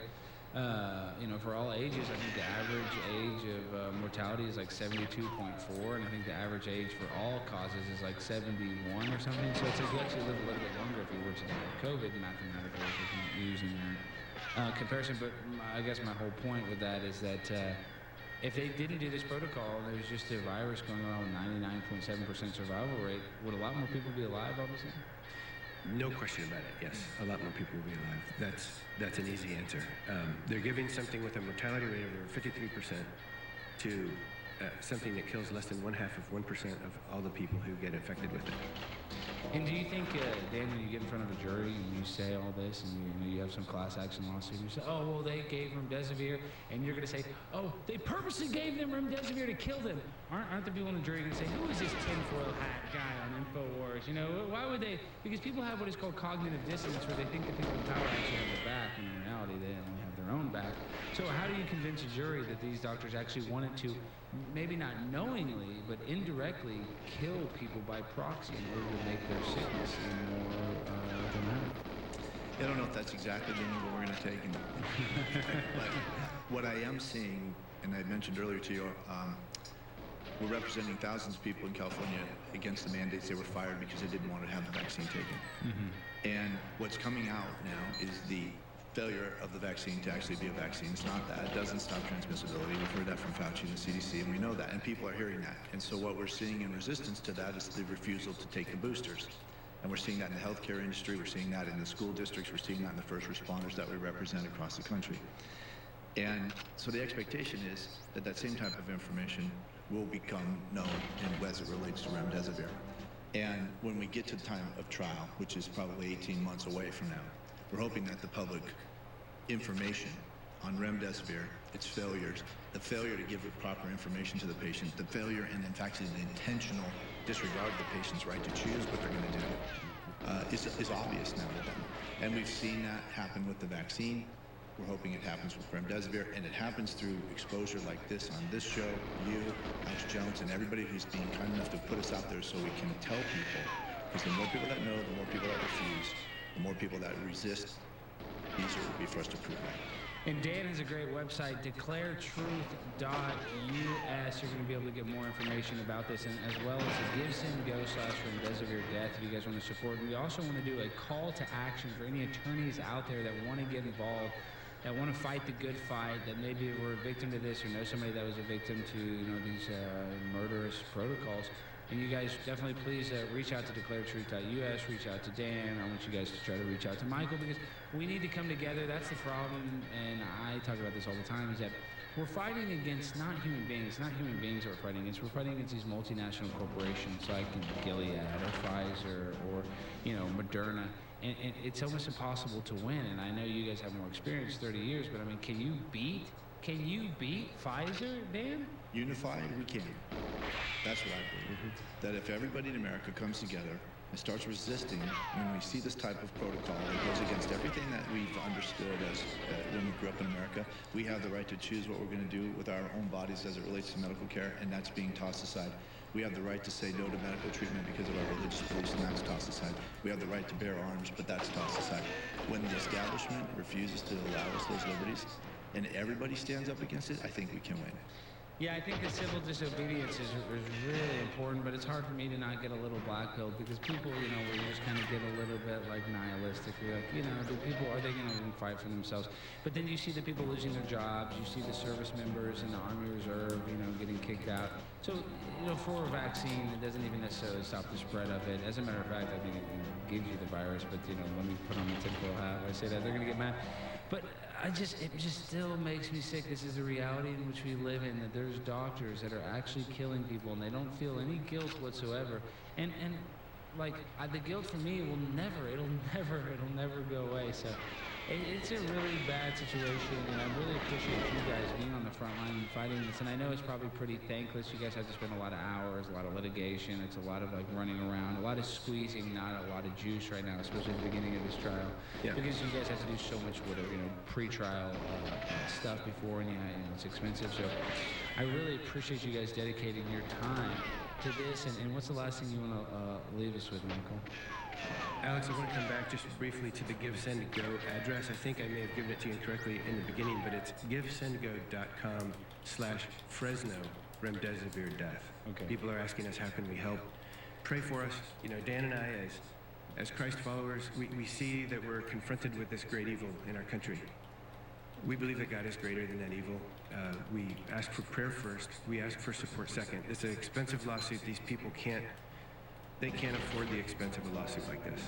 But folks from all over have been giving generously what they can, sometimes in small amounts, sometimes in larger. But we really just ask that people would pray for us and that they would stand up, say no to lies, stand up for the truth, and together we will defeat this. All right, we got 20 seconds, Dan. What do you want to say before we go? I want to add to my answer about can we win this. Unified we can, but unified with God, we're almost certain to. I agree. I'm so sorry to cut you off. We got to find strength in the Creator. I think that's the only way we get through this because, you know, life is not meant to be a rose garden. So sometimes there's ups and downs. We got to get through, you know, when the tough gets going, the going gets tough. We'll see you on the other side of the break. There are several ways to support this broadcast. And the biggest is by getting the fourth coin at 1776coin.com or patriotcollectibles.com. That is the man in the arena. Got a gladiator on the back. It's got Teddy Roosevelt on the front. It's the fourth coin. And just like NPR does, where they'll sell a ball cap for $50 and a t-shirt for $100 or whatever, this has a big markup on it because it's a piece of history, limited edition coin to fundraise and fight the Democratic Party lawsuits and to keep us on air and to be successfully profitable in this bankruptcy so we stay on air. If you understand, that's where we're at. So thank you for your support. I know we're in a depression. I know it's hard. It's your choice whether you want to keep us on air or not. But everybody should go to 1776coin.com right now and get the coin. It's a piece of history, and you'll know you put up a fight. There's nowhere where you can more easily make a donation and get a piece of history and a coin and know that you were part of the fight. You cannot find a place, and it's God's will that did this, not me, where we have more effect. We have world leaders listening. We have all the big podcasters listening. Everything we talked about 20 years ago has come true. Our credibility is incredibly high. That's why the enemies of freedom are in a rage, ladies and gentlemen, to shut us down. So get the Teddy Roosevelt coin now. When they're gone, they're gone. 1776coin.com or patriotcollectibles.com. You can also get signed fundraiser books. Only place to get them at InfoWarsStore.com, The Great Reset, The War for the World. We also have unsigned copies at InfoWarsStore.com if you just want copies to give friends and family. I get a signed copy for yourself, and then do your Christmas shopping and be done with it. Months ahead. Don't fight the crowds. Don't fight all the crap. This is do or die time, folks. And I'm going to explain it again. If you let the New World Order take over, if you let them continue their design collapse, it's here. It's not coming. You're going to wish later you've done something now. All I can tell you is every listener needs one of these. They'll be sold out soon. It's incredibly badass technology, so easy to use. Explain to people the free phone and the free satellite uplink system and how they get it right now while they still can at InfoWarsOffGrid.com. Well, you can get yourself connected in case there's ever a major disaster, and you don't even have to have it connected to the internet or to cellular service, and it'll Bluetooth directly to your Bivy device. And what it does is basically they send you a cell phone and a Bivy, and it connects to satellite. So this becomes your keypad.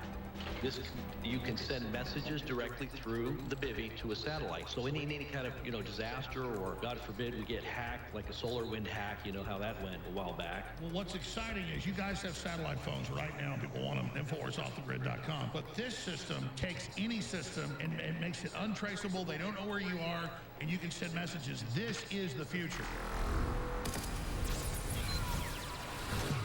Ultimate Fish Oil is back in stock at InfoWarsStore.com. What does ultimate mean? That's just our name for the best, the highest grade.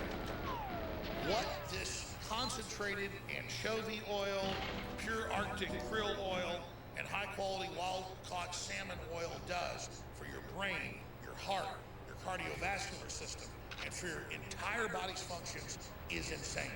Regular low-grade fish oil in all the studies does outstanding things. This is the highest grade. It's not been pasteurized, it's not been boiled, so it has its original effects intact. Ladies and gentlemen, everybody should visit InfoWarsStore.com today and get Ultimate Fish Oil finally back in stock for 50% off. For our regular fans that are big supporters, you're going to love it. You already know how great it is. But for folks who've been on the fence, experience Ultimate Fish Oil for yourself. Try taking some before bedtime and see what happens with your dreams. Leading a frontal assault on the lies of the New World Order, it's Alex Jones.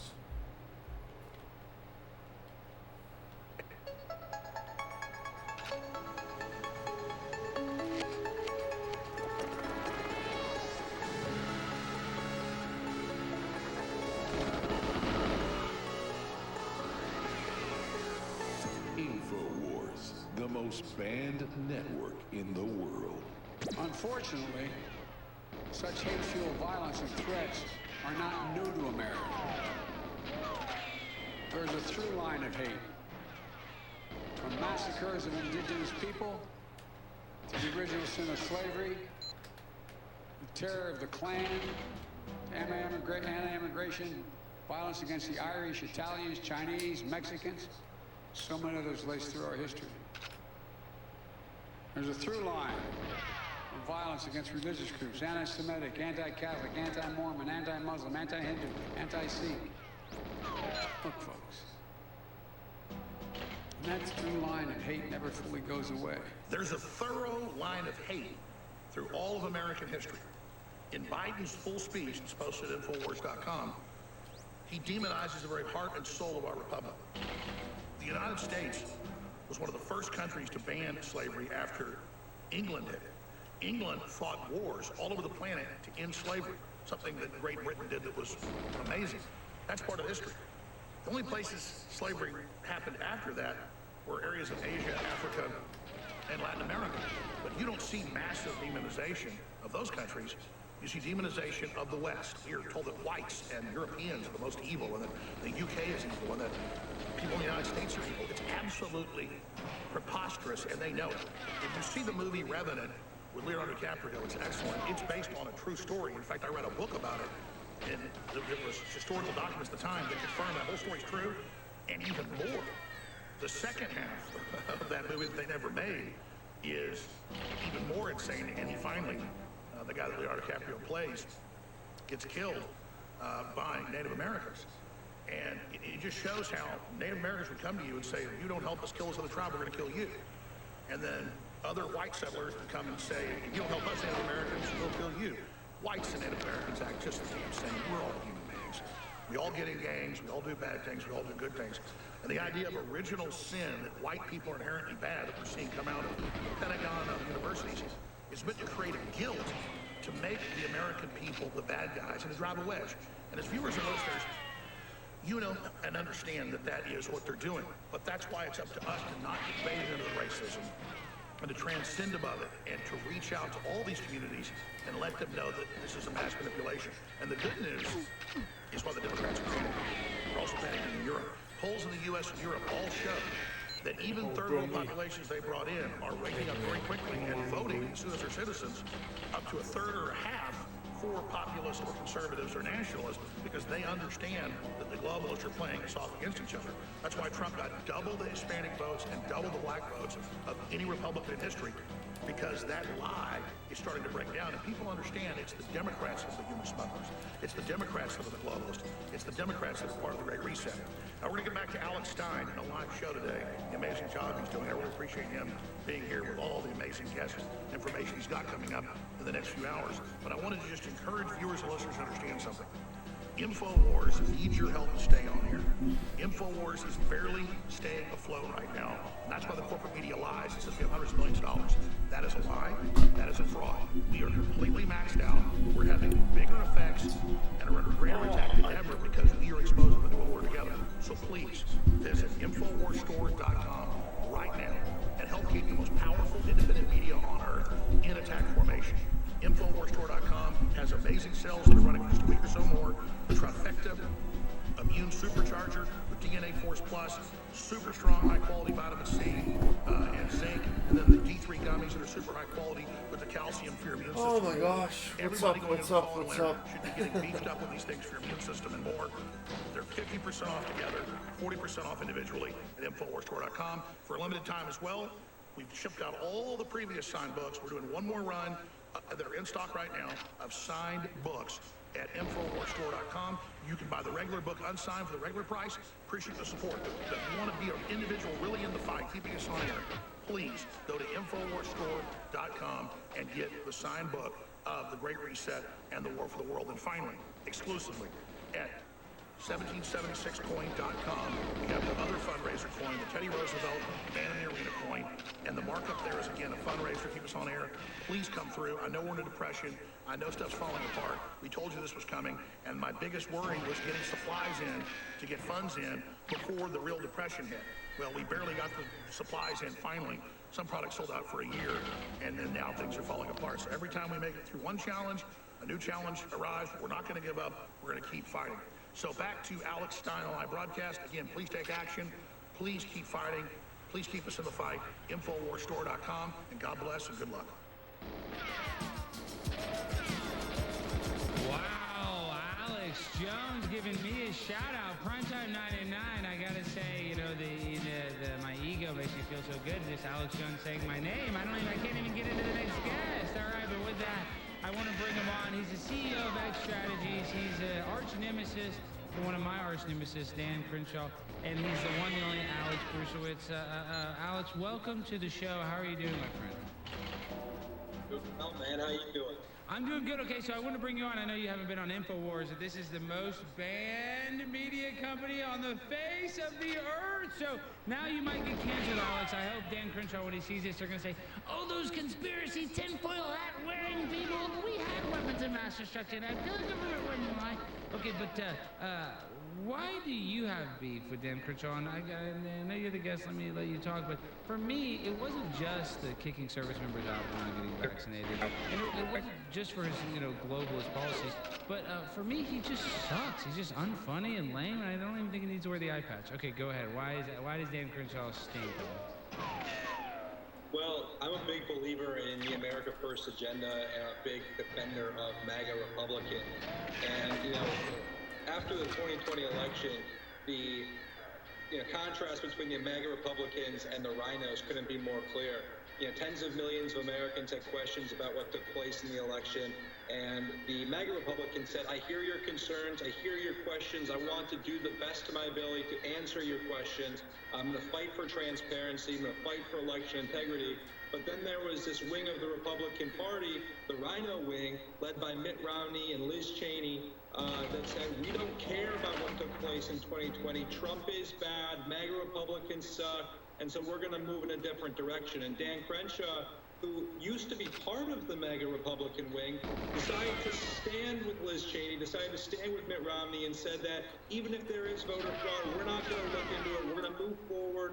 And he really just became one of the biggest rhinos in Washington. And so I actively call him out. I'm thankful that you call him out. Alex Jones calls him out because he's a real problem. Because unlike other rhinos that are just stupid, Dan is dangerous. Dan has access to Paul Singer and the World Economic Forum cash. He says, I'm not World Economic Forum, but in reality, everybody knows that Dan is World Economic Forum, and he's part of the globalist New World Order. And then also, when you call out Dan Crenshaw, he takes things so personally, so vindictive. And so I'm a young man, I'm 25 years old, and I own a business. And so when I first started tweeting, Dan, why are you a rhino? Why do you hate Trump? Why do you hate your I got voters? stuck on that stupid ass guard for half a second at the very beginning. It was such a stupid start. And said, you know, Alex hurts my feelings on Twitter. Please fire him. Please fire him. And they all said, sorry, Dan, we can't do that. So now I knew he's it, man. not only is he vindictive, not only is he a bad member of Congress, he's a really bad person, and I really look forward to him losing his seat in the near future. Yeah, I mean, I think you really nailed it. And there was a point where Dan was, you know, likable, I think, in the MAGA movement, but he lost that. Okay, so we're about to go to the break in about 40 seconds, so we'll catch you on the other side. But for me, though, with Dan Crenshaw, this is the problem, is when I'm hanging out in D.C. and I'm sitting there at the Capitol steps, 80% of these politicians I can't even recognize, right? I'm like, who is that? Is that Chuck Grassley? Is that Mark Takano from California? Is that who? You know what I mean? I don't even know who half these people are. But that's the third problem. You talk about the power of, you talk about the power that Dan Crenshaw has. He's a notable guy. He's like AOC. He's one of these people that has now become basically a celebrity congressman, and that separates him and makes him more powerful than the other congressmen. Okay, we're going to dive deep into Dan Crenshaw. On the other side, my main man, Alex Brusewitz, we're going to go after Dan. So, Dan, if you're watching this, we're coming for you right now. Be careful. See you on the other side. I'm going to say this front and center right up front. I'm leaving it all on the field. I love my crew. I love you all. We are in a Chapter 5 bankruptcy to be able to show we're solvent, but then show the courts we don't have all these extra money that the Democrat Party law firms are suing for. So this organization coming out of Chapter 5, InfoWars and free speech, will be able to operate basically forever. Because we'll just have a plan on what can be paid to these people so bad. Versus what they're claiming we have. And then yours truly basically won't get paid, or a very small amount. That's fine. I don't care about that. I want to stay on the air. But if we don't make it through Chapter 5 in the next 5 weeks, it's a 13-week process. We're already 7 weeks into it. Then this place is going viral. So we are right there, ladies and gentlemen, on the cusp. All you got to do is go to InfoWarsStore.com. There's not a better place to fight the New World Order and get the great products. Ladies and gentlemen, fiber greens, the highest quality greens you're going to get from wheatgrass, more concentrate, back in stock, 50% off. Diet Force is amazing, back in stock, 40% off. Brain Force Plus, back in stock, 50% off. We have the Immunity Supercharger Trifecta DNA Force, Vitamin C with zinc, and the D3 gummies, highest quality, back in stock together. A trifecta. You better be taking this fall and winter, or you're crazy what's going on. To boost your immune system, it's 50% off. Please go there now and keep us on air.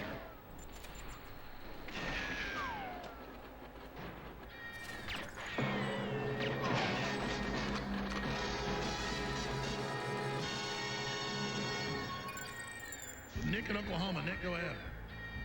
How's it going, Mr. Alex? Good to talk to you. Nice to be on the air with you. Yes, sir.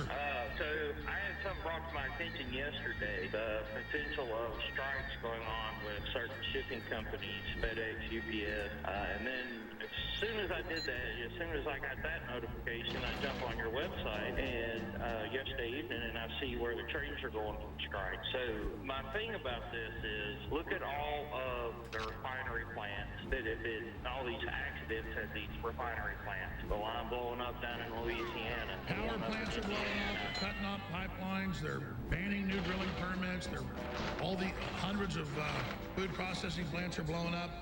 It's pretty obvious what's happening. I guess my thing is I think people really need to take stock of what they have, get what they don't. Definitely go to InfoWarsStore.com. I've been a long-time listener, and I've been a recent first-time purchaser. Thank you. Because, brother, we're fighting just to stay on air, and I think we're critical infrastructure, so thank you. Oh, man, and I've started taking the iodine. I'll be honest with you, I'm a little bit brave, I guess. I've been putting it directly underneath the tongue, and, man, it's completely changed everything. My energy, my focus, Brain Force Plus, body. You know, I'm a heavier set guy. I'm a truck driver, so I don't get a lot of exercise. And all of these supplements that I've recently purchased from you and started taking, it's completely changed my life around. around. You know, I was drinking 5 or 6 of the big Monster energy drinks a day. I was drinking those, and now I'm not drinking those anymore. I don't need those. I stay focused behind the wheel. I'm awake. I'm alert. It's completely changed my life around. I can't wait until I get some turbo force. That's my next big purchase. And definitely, as previous callers have stated, buy the book, send it out as gifts because it's worth it. Every It's penny. not it. We're an economic It's war, not. and the It's products not. are great. People forget It's them. bad But as we have to 55, run our I'm telling bandwidth, you, our own man. uplinks, our own lawyers, our own shipping, our own infrastructure. Yeah. We have been debanked. We have been shut down. And so we have to pay higher credit card rates, everything. And I'm not whining. We're in a war, and it is literally great people like you, Nick, that are keeping us on air, Nick. And we are thankful, and we bless you, and we appreciate you. God bless.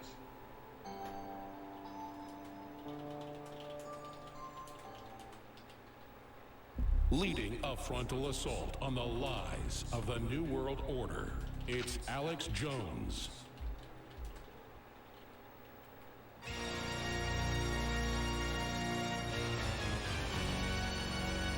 More epic music from the production team. First class production team here at InfoWars. I mean, I'm telling you guys, I really feel like a true pimp on a blimp. Not always do I get to come inside this beautiful studio and I get all you can eat brain force. Now, I don't know if you guys can see this, but we need to zoom in on this. You know, Alex, we got Alex Brucewitz on here. We're going to bring on Alex, but I don't know if you know this, but I'm doing 4 hours today.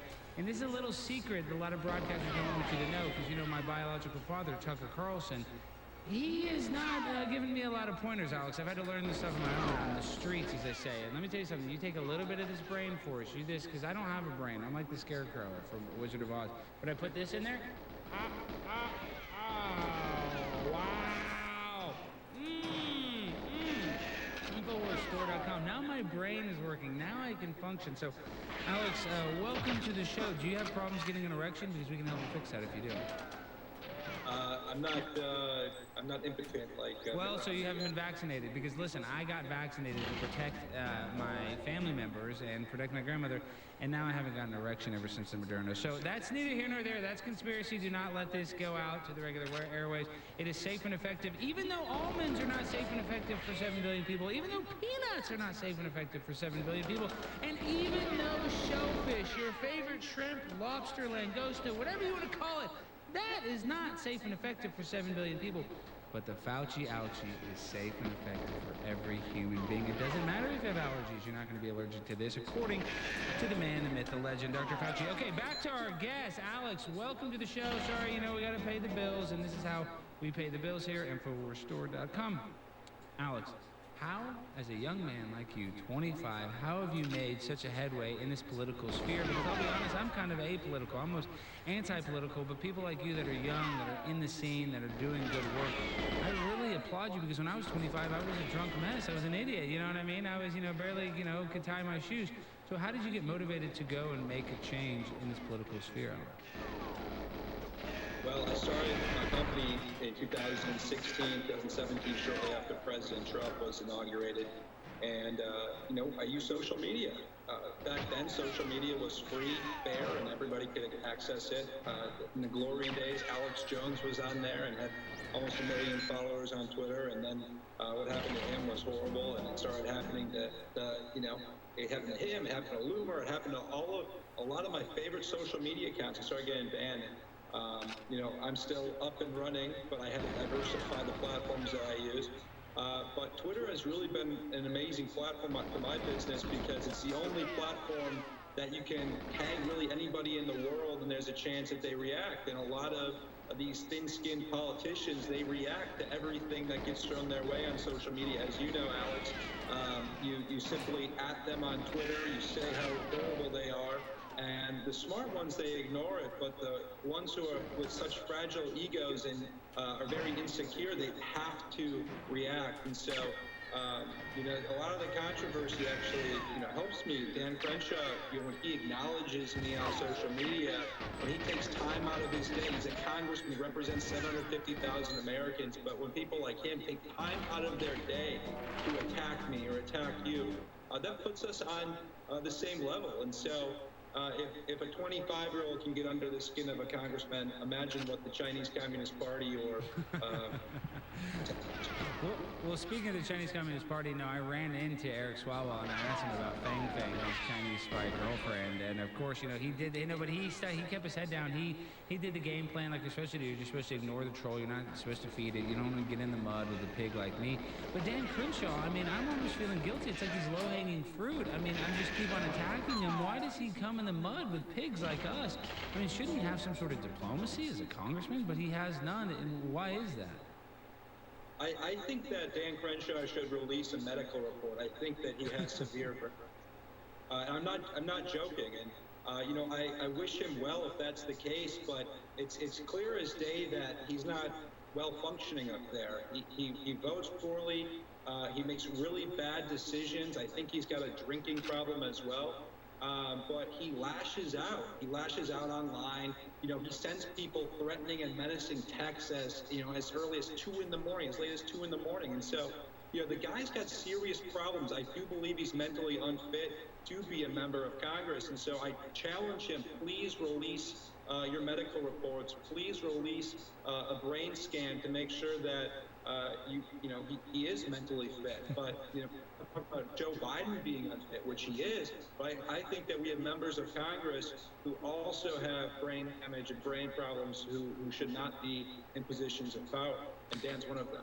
And I want you guys to go follow on Twitter. Go to Alex Brusewitz. I know it's a little hard to spell, but Bruesewitz.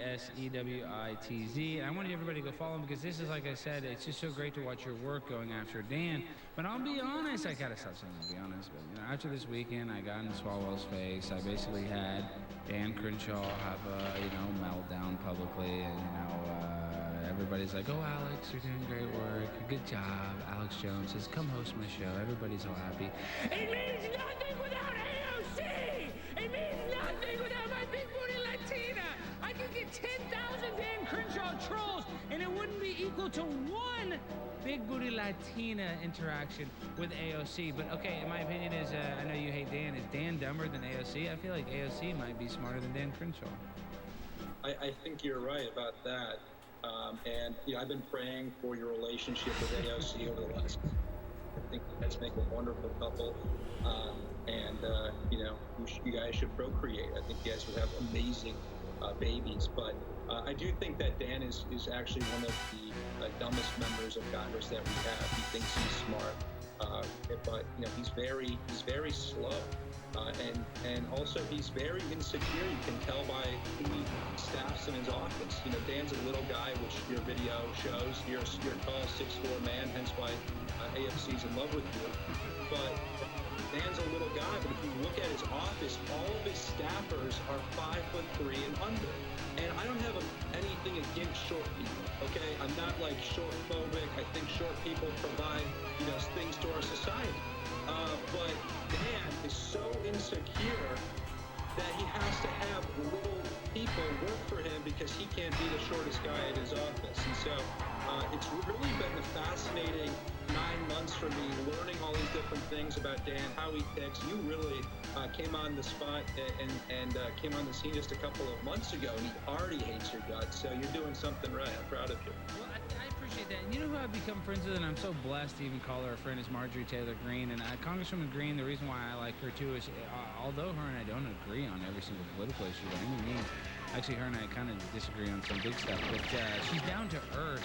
And that's the biggest surprise to me. You would think that this politician would have this bedside manner that, would make him affable to all these, he goes to all these, fundraiser types. You would think that you would be kind of like a man of the people, like you wouldn't even get in that position. But he's not down to earth. He's not. So do you think it could be maybe he's like shell shocked? Because come on, dude, I'm from Texas. We have a little bit of Southern hospitality. Like, where did all of his Southern hospitality go? Do you think it was just a freaking IUD that shook him stupid? Yeah, well, I obviously appreciate his military service and everything that. As do I. And I'm sorry, Alex. I want to use your question. I want to, he tries to pay me. I care about every single individual inside the uniform. Every single person, man or woman, I respect. Our veterans are treated horrible. I respect, but the uniform as a whole, in some of the, actions that they've done. I don't necessarily support every single action of the uniform, but the men and women that put it on, I support each and every single one of you. So for him to try to create this narrative like I don't like veterans, it's provably false, and that's how low and cheap he is trying to create that narrative. Yeah, it's a Democrat move, you know, and that's your right as an American to question your government and the decisions that it makes. And I never once thought that you attack our veterans or their military service. You know, I know that you respect our troops, and I see all of these veterans for Alex Stein coming out of the woodworks to. And so I think you have more veteran support than Dan Crenshaw has. You know, Dan is not a man of the people by any means. He isn't a Texan by any means. He was raised in a very affluent family. His father was in the oil industry overseas. And so he's not a man of the people. He's not a Texan at heart. He just bought that seat.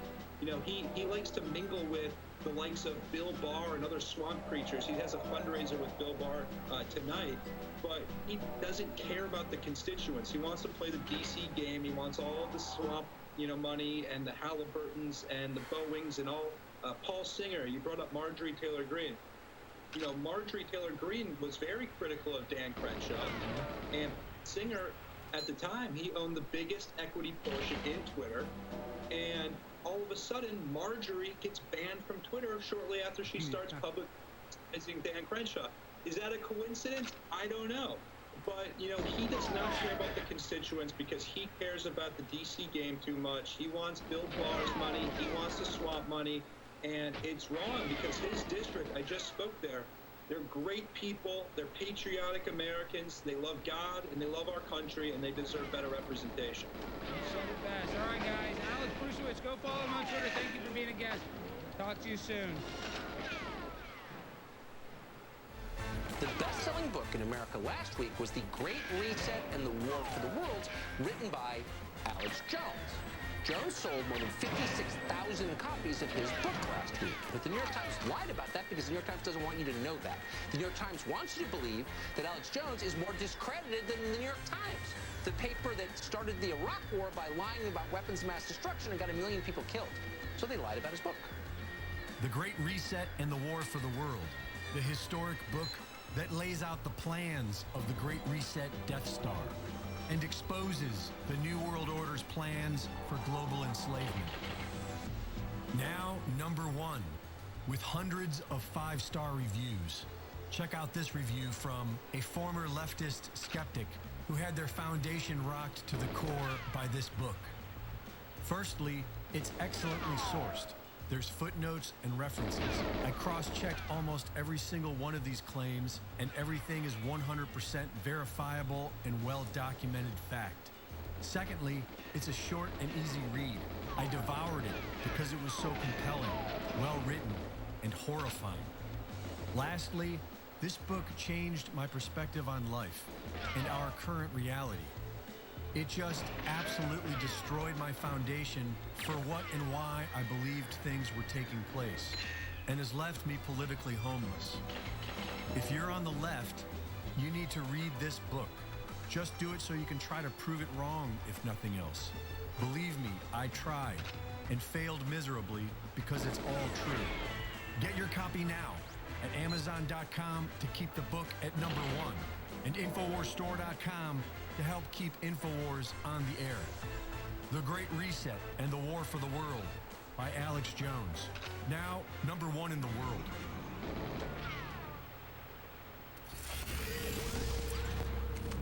If you resist, you are the resistance.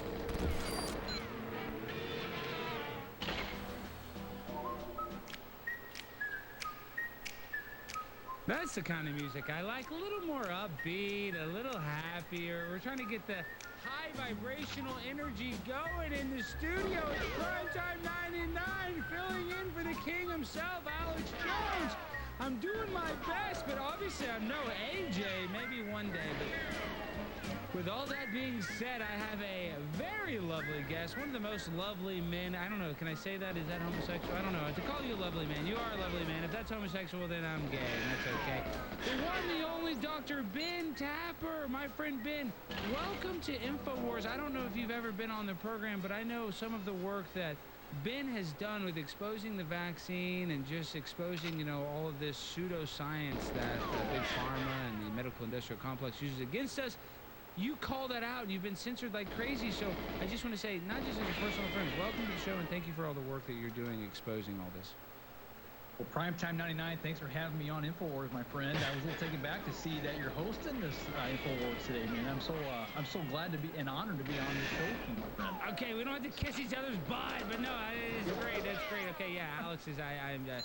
It's really a pleasure him giving me the keys to the castle temporarily. But okay, so for the people playing at home, the reason why you're like, oh, why do you have Ben on? Well, Ben, we only got about 3 minutes till the break ends, and I want to get into it. For me, when Ben told me this theory, and Ben has been staunchly anti-vax, his dad was a doctor, and he was against the vaccine. So these people have been awake to this when all of us were still getting our vaccine and our measles, mumps, rubella, or whatever.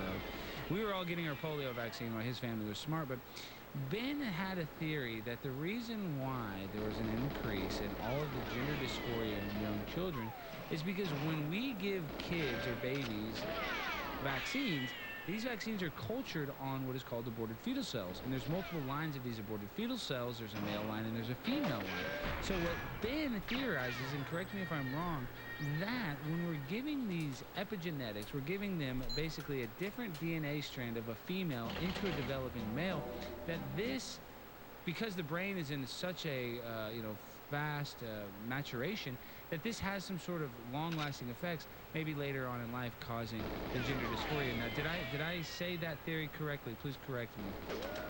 Yeah, I mean, for the most part. So, just to give you a rundown of what I'm talking about, you know, again, this is just my 2 cents here, and I'm putting things together, connecting the dots. I'm not saying, oh, this is a hard fact, but this is my theory here. But you know, the nervous system out of the womb, the nervous system is developing at a rapid rate. We call that neurosynaptogenesis. Okay, the nervous system doubles in size that first year of life. And so neurons are firing, developing, neural pathways are developing. And if you look at the CDC, they are actually taking away milestones like crawling, which is criminal in itself, but I digress. But during the nervous system's development, I mean, we implemented how many vaccines the first year of life, but we have we have aborted fetal cell tissue in these vaccines. And if anyone's skeptical of that, they can go to my Telegram, Dr. Ben Tapper, or even on Gab, and search those links I just posted, or watch the Stanley Plotkin's deposition. And he talks about all the different aborted cell tissue in these vaccines. But when we vaccinate, you know, we do have the cell line tissues, for instance, like WI38, which Windsor Institute 38, which is a cell line from a female lung from a 3-month-old gestational female fetus. Now, if we inject that cell line into a developmental nervous system during exuberant neurosynaptogenesis, the question that I ask or pose is, what kind of epigenetic influence do these cell lines have on a developing nervous system? And so that's basically the question I raise here, because it is a very valid question. We have these grown men, and I think that homosexuality has been around forever, but this is different. We have grown men who think, I am a woman, I felt like I've been a woman my whole life, and it's something that's different than homosexuality. This is where there's like this gender confusion and this gender dysphoria, and that's why they're trying to gray the lines between men and women here, and like, what's a woman? And really, science is observational, and it's what we can observe. You know, if you came out with, you know, genitalia that fits the male, well, you are a male. But they're graying the areas now in the lines between man and woman, and I heavily believe it is due to these vaccinations. And a lot of people think that it might be the estrogen or phytoestrogen in our food, Dr. but the Tapper, vaccine. you're gonna have to end that. We're gonna have to get that on the other side of the break. Sorry to cut you off. No. Keep your thought.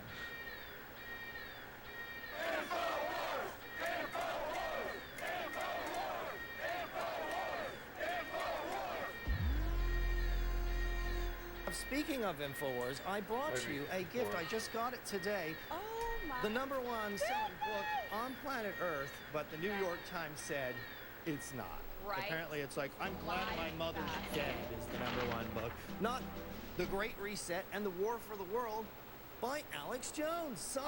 And I was actually there the day that these came into the studio, my lovely. And you can, if you want to know what's going to happen next by the prophet himself, read the book, and people want to know how he knows what he knows because he reads their writings. They tell you what they're going to do. They do. So everyone needs to go out and get this book if you have not already. I have been dying to read it myself. I can't wait. Thank you so much, Matt. Thank you so much, Alex Jones. You are the legend himself, as well as Matt. Redlock Alex Jones. We got to get him on here. We do, yes. Just a quick break. We've got to pay some bills here. If you guys want to support the InfoWar, make sure to go to InfoWarsStore.com. Because you know what? We need it. We are in a culture war. We're in an info war. We're in an actual war in the Ukraine. So we got to do what we can to survive, and we got to do what we can to keep the lights on. So if you guys support us, you're supporting independent media. It's not lining some, pocket, some fat cat banker that doesn't care about you. You're actually helping people that want to help you back. And we have a great line of products that are not going to only make you feel better, but they're going to make you perform better. They're going to make you look better. They're just going to give you an overall improvement in your life. But you have to take the first step of self-improvement and be motivated to make yourself a better human being. But we have the products that can help you do that. Okay, with all that being said, my man, Dr. Ben Tapper, a good friend of mine, I'm so lucky to call you a friend. And on the other side, on the other side, before we broke, you were talking about gay versus the gender dysphoria, because obviously this isn't just gay men. I mean, these are people that are actually getting vasectomies. I mean, these are children that are getting hysterectomies when they're 9 years old. I mean, for me, I don't mean this with any disrespect, is that people are like, oh, Alex, you're a transphobe. But I don't know a bigger mental health issue than to seriously go into a doctor and say, hey, I want you to cut off my penis. I mean, I'm serious. I mean, Ben, doesn't get more obscene than that. Even if you think you're a woman, how do you think cutting it off how are you so disconnected with reality that you're actually going to turn it into a quote-unquote female vagina? Well, this is something that is heartbreaking. We're seeing children, that are being heavily, I would say, influenced by the parents as well. The parents, they say, well, my son said he's a girl, and they keep how do you say it, encouraging that type of behavior and that type of thought. So I think there's that as well. Now these boys that might grow up in that have parents that are pushing this, they might regret their decision, and what do they do now? They already had the hormone replacement therapies at an early age, and I think that's child abuse. I really do, and I think that and that might be going on in some level too. But but it's really heartbreaking to see that. And it's really heartbreaking to see our society welcoming this behavior as if it's normal. I mean, it's a mental. I argue that it's more than just a mental health issue. There's a physiological explanation for, I think, why this is occurring, and it's due to the epigenetic responses from the cell line tissues in these vaccines. And Dr. Tapper, give us just a little quick definition. What is the definition of epigenetics for the people that are playing at home that don't quite understand, what's a simple definition? So basically, your body adapts its physiology to meet the load it's under. So that's a great example. If I were to give you, let's say, a heart cell, and I place that heart cell into the pancreas, that heart cell is going to have epigenetic influences of the pancreas and start acting like a pancreatic cell. So the same thing is, if we inject into these, let's say a newborn, we have a male newborn, and I believe I sent a picture, I don't know if you guys have it or not, but if I break the skin with a needle, okay, basically what happens is we get an immune response, an inflammatory response. And the CDC and the ACIP and everybody else say that's a normal variant, that's a normal response. And, you might have some inflammation on the injection site, and that's normal. But what happens, when we have inflammation, we know that we have immunoglobulin E that is released. It's an antibody, but it's not the antibody they're looking for. They're looking for a variant or a titer of a form of what we call immunoglobulin M. But what happens the first 2 weeks is that we have an immunoglobulin E inflammatory response inside the body. That means histamine is released in the body. And the most dangerous thing about histamine is that it allows the blood-brain barrier to be permeable. Okay, and I used to argue that the blood-brain barrier is not developed till about 6 months after you're born, but that's beside the point. If we have any inflammation whatsoever, that allows histamine to open the blood-brain barrier, allowing these junk ingredients like MSG, formaldehyde, aluminum adjuvants, and these fetal cell lines to enter into the nervous system, which controls everything. It controls every cell, every tissue, every organ in the body. It is the master control center. So why would we want to tamper with that? And that's why I say vaccinations, all vaccinations, go against basically the way God made the immune system, the way he made the body. The immune system is fully capable of handling more diseases and healing more diseases than our government has permitted us to believe. And we need to trust the system. The body is definitely capable.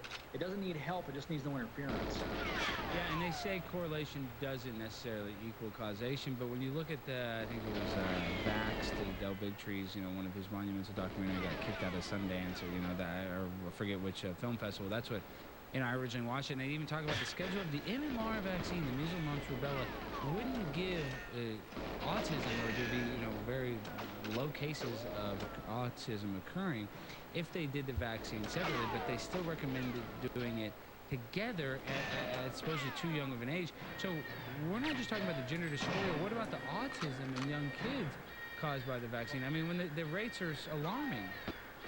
Right, and that's the thing, these bumper sticker slogans that, vaccines will cause autism, the science is settled, their causation is not, or correlation is not causation. These are all bumper sticker slogans, and it's not science. Science is having a dialogue, and science is observational. And, I'm a parent of 4 beautiful children, thank the Lord.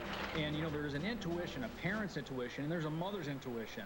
And when doctors are saying that there's no mother's intuition, that's not science. I mean, a mom knows when something's wrong with her child. When a mom has a normal child, they go in the vaccine with the MMR, and all of a sudden, bam, they have autism.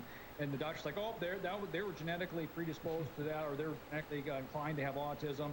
There's no correlation there. It's absolutely criminal, and we need to have William Thompson, who's a head researcher. You mentioned the Vax documentaries, and that was all about William Thompson, who was a head scientist, researcher for the CDC, who came out as a whistleblower and talking about how they're doctoring and tailoring studies for desired outcomes and trying to hide the fact that the MMR was causing autism in the black community.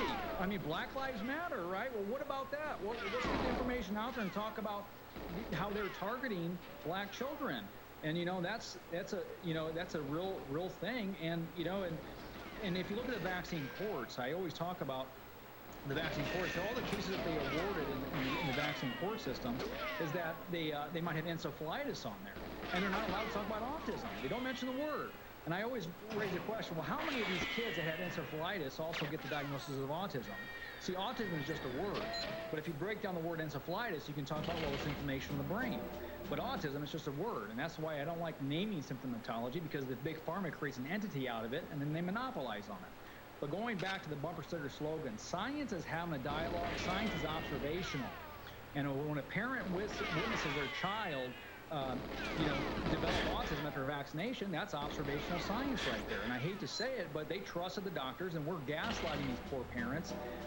And it's a real thing, and it's evil. And they really want you to just, disregard any observational science. And I really love that adjective, because I think that's what, as human beings that aren't medically trained, I mean, we can just observe with our eyes and then make that decision with our intuition. I think we should go with our gut more, because that is our second brain. But back to the autism thing, too. And this is, like I said, I don't want to get hated on as a transphobe or bigot. Of course, they call us all that. But, they even say that a lot of the occurrences of the people with gender dysphoria, or the people that are transitioned, that they suffer from some sort of form of autism. So could this all be connected? I mean, seriously, could it all be? And I know we're just theorizing this for the people playing at home. This is InfoWars. We talk about conspiratorial stuff, and I know right now you and I are this is just purely speculation for the people playing at home. But I'm into the observational science, and what I can see, what I can observe, it almost sounds like it makes sense that there could be some correlation with the autism. We got a minute till we break, but kind of explain, do you think there's a connection with the autism and the gender dysphoria, and then all being caused by possibly vaccines from aborted fetal cells or chemicals that we don't necessarily need? Well, there was a physician that talked about how he studied the correlation between a fetal cell line tissue and autism. So I do think that there's some correlation there. I mean, it's a neurological issue. So autism is a neurological issue. They're trying to blame it on genes, and that's why I think that they're trying to get vaccinations in utero, so the baby comes out and says, hey, he was born with it.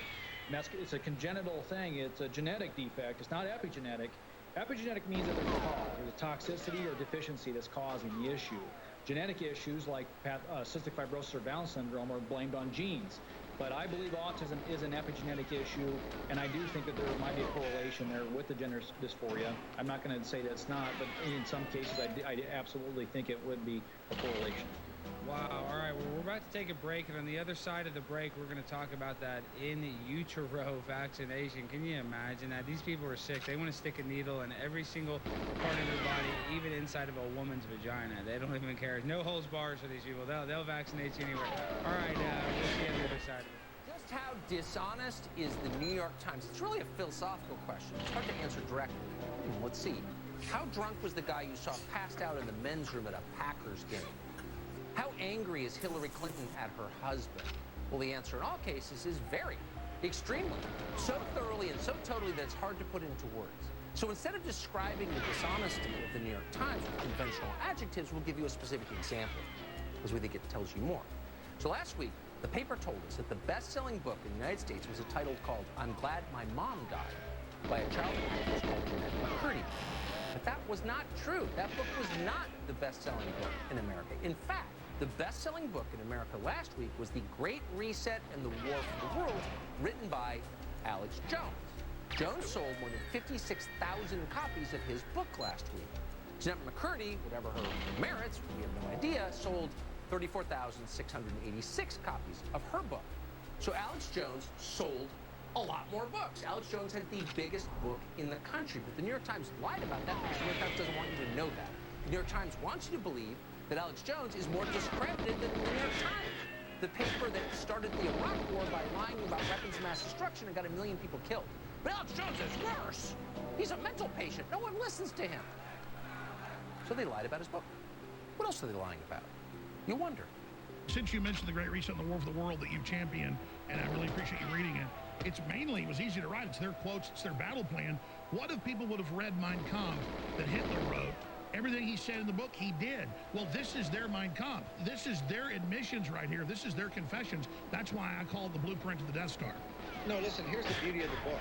You actually quote them at length. You take a couple of the top books, you take a couple of the top thinkers, you tie it all together, and this is what people have to understand. Look, once you read this, you'll understand what we're up against, okay? You'll understand exactly what this apparatus, what Alex calls it the Death Star. But you understand what we're up against, and we're not going to back off this. We can't back off it. The United States is actually the centerpiece of this battle because they understand, just like in the Revolutionary War, if they can take the liberty and freedom of American citizens, they can take it anywhere. And that's why you have to fight back. And by the way, Alex, I not just read it, I tell everybody, get a pen. I always got my great pens here. I had my pen, and I'm underlining everything. And here's the beauty of it. You footnote everything. This is not Alex Jones' opinions. What Alex Jones' team has done is pulled it all together. It's all referenced right there. You can go to a footnote. I know you've got an online site about it, too. That's why I think Tony Lyons and the guys at Skyhorse did such a great job. But listen, once you read this book, you understand why the Alex Joneses and the Steve Bannons are not going to back off. There's all kind of other things we could do. There's all kind of other things Trump could do. There's all kind of other things Tucker Carlson could do. We're all in this fight. Get your signed copy of the #1 book in America and help keep InfoWars on the air. The Great Reset in the War for the World by Alex Jones. Available exclusively right now at InfoWarsStore.com.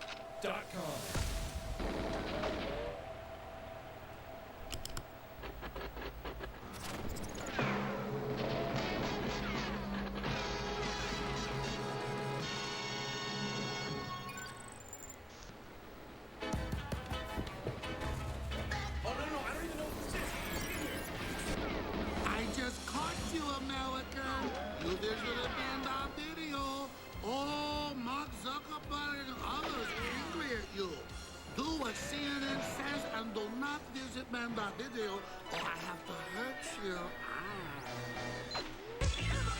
Kung flu. It comes from China. Leading a frontal assault on the lies of the New World Order, it's Alex Jones.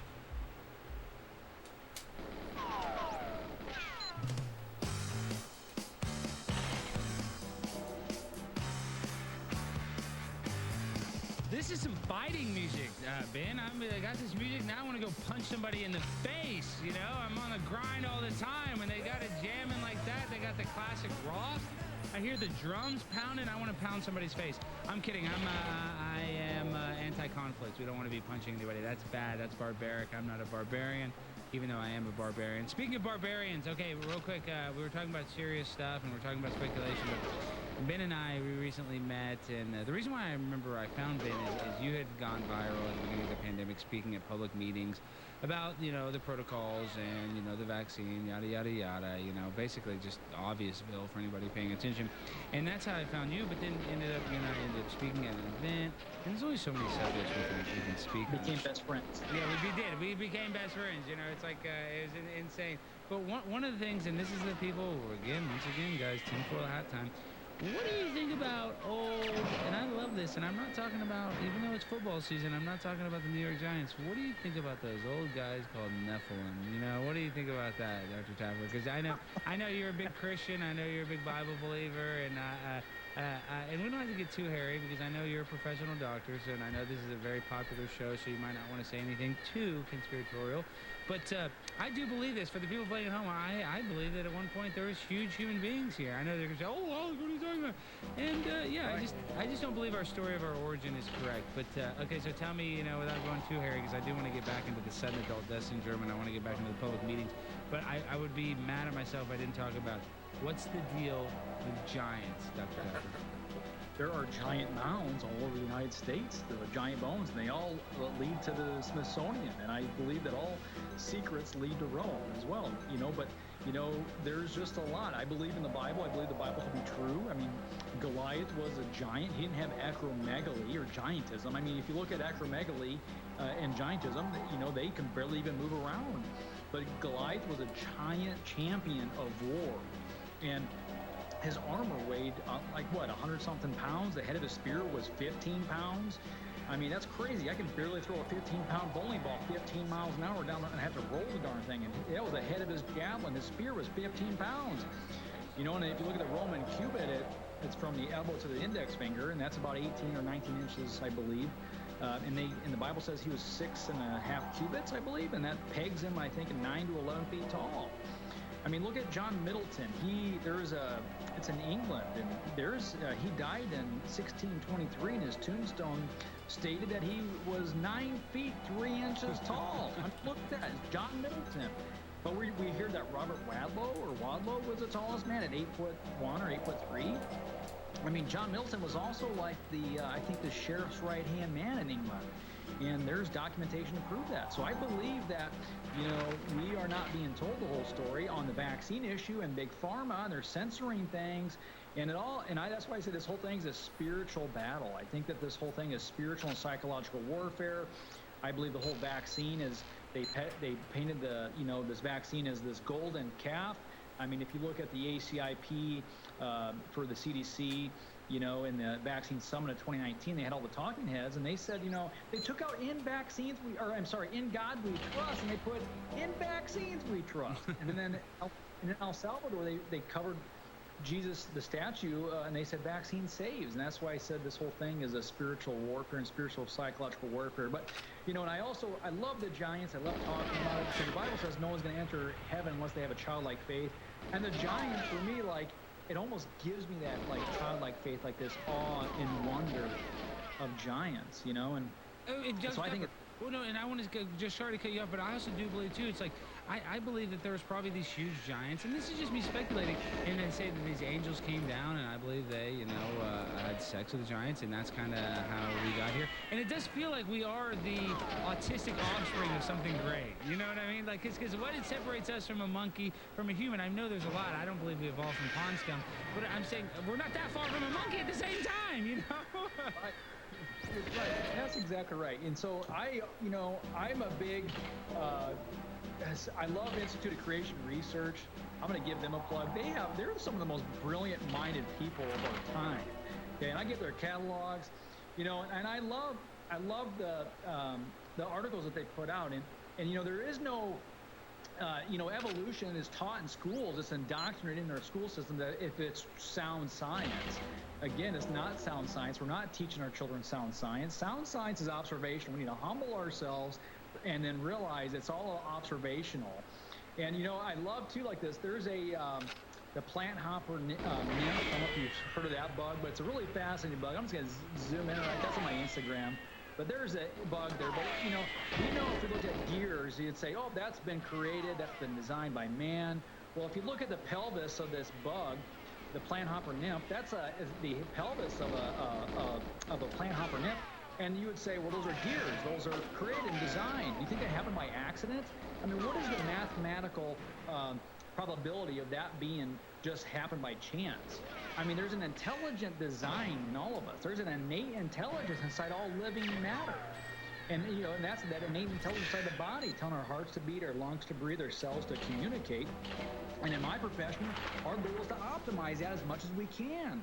And that's the key to health. I mean, the whole innate intelligence is what does the healing. That's why I think vaccinations and all this psychotropics, it's just unnecessary.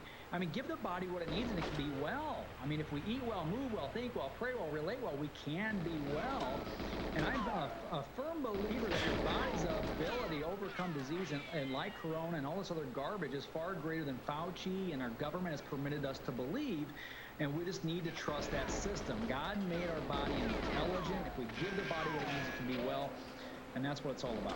Yeah, and I really like that because, this is what they do. This is the trauma-based mind control or the psychological operation that they have on young kids is that they get them in there and they say, oh, well, the Big Bang happened. Everything came from nothing. You're just a cosmic accident. Your decisions don't matter. There's no, moral responsibility for your actions whatsoever. And that creates some sort of atheistic mindset where everybody just cares about themselves and everybody cares about consumerism and material things, all this stuff that doesn't actually fill our soul or make our soul, even better. As a matter of fact, I believe it's just more toxic for our soul. And that's the thing is people don't want to realize is that you are a special being. Like you are a soul that happens to have a thumb. You're not a thumb that happens to have a soul. So there is something special, and I know different people have different creators and different people that they worship, but I think if we can at least just come, and this is, not easy, but if we could just somehow change the mindset of a lot of these atheistic people to realize that, hey, this isn't an accident. The fact that at one point you had 8,000 grandparents that had to have sex at that exact time for you to be here, you've won the life lottery. But instead they make people feel guilty and they make people feel basically depressed for even existing, and I think that's one of the biggest problems. So we only got a minute left, and I know that we talked about all this stuff, but real quick, with the last 50 seconds, the sudden adult death syndrome, you see now they got myocarditis commercials for children at New York hospitals. Is the elephant in the room ever going to be addressed, in your opinion, Dr. Tapper? Well, just with a Big Pharma's track record and the power at B here, they are censoring a lot of this information. So it might get out on alternative news sites like this, but making the mainstream news, it might make it for a second, but this information is being censored, and it's being, they're trying to normalize this, and, healthy people don't have heart attacks, and that's the truth of the matter. Yeah, you nailed it. All right, guys, everybody go follow my friend, Dr. Ben Tapper. He's on Instagram. The time is now.movie. Ben, it's always a pleasure to talk to you, and, keep speculating. Keep grinding and shining, and don't let the Smithsonian hide any more giant bones. There you go. All right, see ya. The best-selling book in America last week was The Great Reset and the War for the World, written by Alex Jones. Jones sold more than 56,000 copies of his book last week. But the New York Times lied about that because the New York Times doesn't want you to know that. The New York Times wants you to believe that Alex Jones is more discredited than the New York Times, the paper that started the Iraq War by lying about weapons of mass destruction and got 1 million people killed. So they lied about his book. The Great Reset and the War for the World, the historic book that lays out the plans of the Great Reset Death Star and exposes the New World Order's plans for global enslavement. Get your copy now at Amazon.com to keep the book at #1 and InfoWarsStore.com to help keep InfoWars on the air. The Great Reset and the War for the World by Alex Jones. Now, #1 in the world.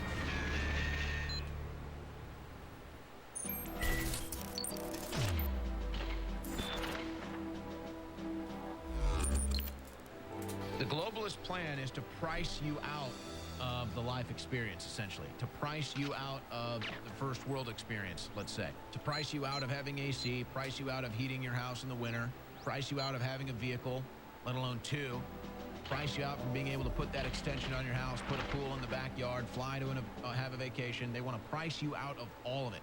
That's what the climate change agenda is really all about. That's their plan, is to crush it. Now, you don't want to be in a position where you have no choice but to go out in the streets. Get yourself prepared, folks. PrepareToday.com is the solution so that you don't have to go out in the streets, fighting government armed agents begging for food. You can get yourself prepared. Emergency survival needs, emergency preparedness food, water, everything at PrepareToday.com. What we did is we just went out and sourced out the highest quality preparedness goods from food, water filtration, air filtration, and other emergency supplies that the experts say this is what you need in all emergencies. We found the highest quality at the best price, and it's all at PrepareToday.com. And right now at PrepareToday.com, 10% off site-wide. 10% off site-wide at PrepareToday.com, and free shipping with orders over $100. PrepareToday.com is the place for you to go to prepare for the worst.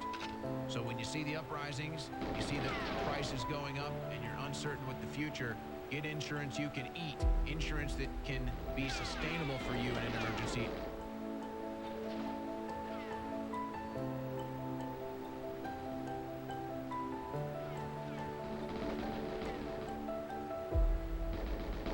Everybody that's watching this needs to support Alex Jones, needs to support InfoWars and Band.video.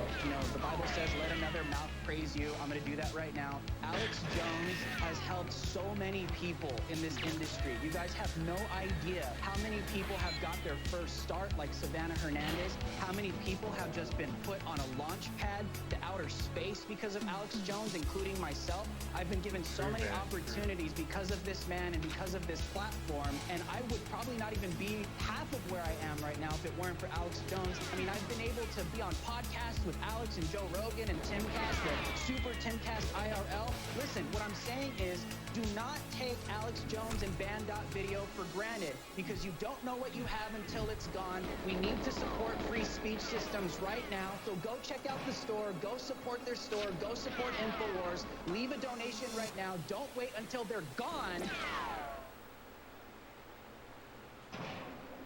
Leading a frontal assault on the lies of the New World Order, it's Alex Jones.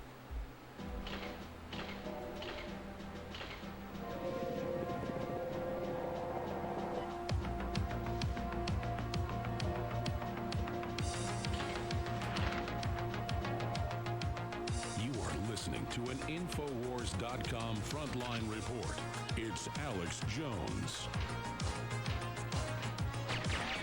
Domestic violence extremist tag. I know it's a political thing, and people say, well, it's a statistical thing that you're getting but in this case, you've shown a real group and its leaders and its founders were smeared by the FBI by this label, even though the evidence showed they weren't wrong at all. Tell us what you found.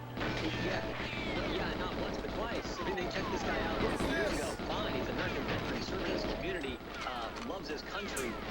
Like I said, served his country, and then some woke analyst at the FBI decides, oh, wait a minute, this guy, he flies the American flag, he owns a gun, he voted for Trump, or whatever basis they come up with that fits the Joe Biden narrative that half the country are, quote, extremists, and they investigate him again.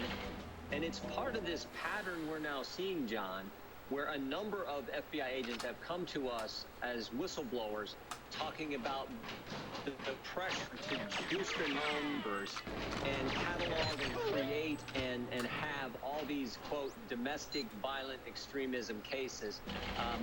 That is a concern, particularly when you view it in the broader context of in what we have seen from the FBI and the Justice Department over the last 6 years.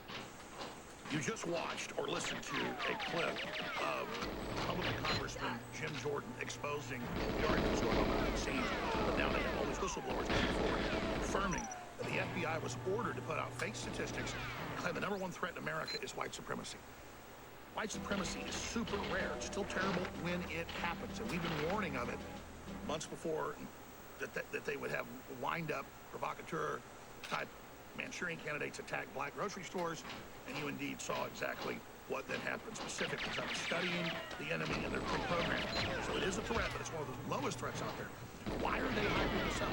Well, they put out statistics that white supremacy is the #1 crime in America by counting, or the #1 hate crime in America, by counting all white crime, whether it's white on white, white on black, white on Hispanic, white on Asian, all crime as a hate crime if a white person did it. Statistically, whites commit some of the lowest levels of crimes, but by saying it's the highest level of hate crime, by counting all white crime as a hate crime, they have lied publicly. The whistleblower goes into more detail. They were basically told to falsify these investigations to create this giant fear, to not say China or MS-13 or radical Islam is the outside threat that the deep state uses for control domestically, even though those outside threats are real, to take away our liberties like the Patriot Act. Now they're directly moving it from radical Islam, China, and Russia to the American people. And the best analogy has been used by Schroyer when he describes that moment in Indiana Jones, Raiders of the Lost Ark, where he's about to get the idol and put the bag of sand that weighs the same amount right on it and then hope it doesn't trigger the collapse and the booby traps. And that's what they're doing. They're moving radical Islam and all the rest of it. They've taken our liberties away, supposedly fighting, and then putting the American people are the terrorists. The American people are the enemy. And they do this over and over and over again. It's so incredibly dangerous. But I've said many times, it's going to be the whistleblowers in every aspect in corporate America and in government and in the ecclesiastical system and in education, coming forward and talking about how this is premeditated lies, whether it's the fake global warming or whether it's all these agendas that's going to bring this down. So I salute the good FBI agents and Justice Department people that have been going public. I salute the listeners and viewers of this broadcast that have kept this vanguard of liberty at the forefront. So I want to thank you all. Alex Stein doing a great job today. Is about to take over in a moment. I'm here in Connecticut for their show trials. We're posting a lot of exclusive information where I'm standing up against this tyranny. Band.video. If you want to separately learn about that, I have refused under orders, which never before happened in U.S. history, for a judge to tell somebody you must say you're guilty. I refuse to lie. I refuse to do that. So suddenly, they're not wanting me to testify now. They wanted to test the waters and just see if I would get up on the stand and say I'm guilty of all the things they've said when I'm not. It's absolutely incredible, but we're here. Who knows? They'll still have me testify. They wanted me last week, and they said, now we don't want you. And then they said, we want you this week, and now they sent me away from the courthouse. They said, we may call you back, so I'm just sitting here in beautiful Connecticut. Man, this place is gorgeous. And we're into a lot of fans and great people here. So we're going to get back to Alex Stein. But understand, it takes a lot of money and energy to fight the deep state Democrats in the information war. So thank you for your support. Plus, we've got great products you need. Don't wait. Don't procrastinate. We need to make these goals during Chapter 5 bankruptcy to be solvent, and we're right there on the edge of not being solvent. So I need everybody to get products you already need. Your immune system needs DNA Force Plus. Your immune system needs high-quality vitamin D3 and calcium. Your immune system needs super high-quality organic vitamin C with rose hips and zinc. All three of these formulas together are 50% off exclusively at InfoWarsStore.com or by calling toll-free 888-253-3139. Thank you for all your past support, 888-253-3139. Also, again, while you still can, this is the last run of signed books. Thanks for your previous support. Those that got the book, if you haven't got the book, you can get it unsigned for regular price or pay more for a fundraiser book that has historic meaning and signature. And again, that book is The Great Reset and the War for the World that scares the New World Order so much. All of it at InfoWarsStore.com, but exclusively at 1776coin, 1776coin.com, you can get the fourth coin. That is the Teddy Roosevelt Man in the Arena coin. This is the last coin, probably for a year or so. From PatriotCollectibles.com, 1776coin.com. I want to thank those of you that got the last three coins that were founding member coins. And everybody that got the founding member coins gets a big discount on this new fourth coin. There are a lot of other benefits, and I've decided to extend all the great folks get the 1776 newest coin, Teddy Roosevelt. Some of these new special perks, things are about to happen, about to launch with some great partners, some new media operations. It's going to be big, about 6 months behind. It's about to happen. I think they'll launch it early this year, but it's about to happen. You'll be getting something very, very special. And I'll just tell you, you're going to get a free membership for everybody that was a founding member. So thanks for being a founding member. But 1776coin.com, we're going to go ahead and extend founding member stuff for everybody that gets that coin. But then for this year, that's it for coins, because I think 4 coins last year is enough. But this Teddy Roosevelt man, the arena is very, very special. 1776coin.com. I want to thank Alex Stein for being here today and sitting there while I try to keep us on air. He's knocking it out of the park. He's going to take over right now. And more and more people like Alex Stein, who just a year ago got in the fight, are taking the world by storm. And that's what's so exciting and what scares the globalists. They can try to take me out. They can't take all of us or you out. So back to live broadcasting, and thank you so much for your support.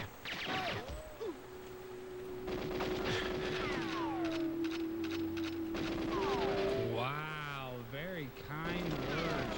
Godfather of conspiracy, the man, the myth, the legend, Alex Jones. Him just saying that makes me feel so good. And I'll be honest, like sometimes I do feel a little guilt, not white guilt, because I wasn't that great of an athlete. So I wish if I was a really good athlete, maybe I'd white guilt. But no, on a serious note though, we only have a short time before we go to the break, but I kind of want to make this point because over the past year, I've been, really been very challenging losing the person that I love the most, but I've also been very blessed where I've been thrown into this culture war fight, and I've had some success and I've had some notoriety, and I've been able to get people's attention, and they've been able to put me on their platforms like what you're seeing here. So I'm so thankful and honored to even have the attention of somebody like Alex Jones, of people, at the Blaze that have offered me, a great job, and just a lot of other people, Glenn Beck, a lot of people have noticed me, and I'm not trying to name drop, but I guess my point being is, why do I feel guilty? Well, I know right now people are struggling tremendously, not just with the inflation, but the fact that we're going through a recession at the same time as what they call stagflation. People cannot even afford to fill up their gas tanks.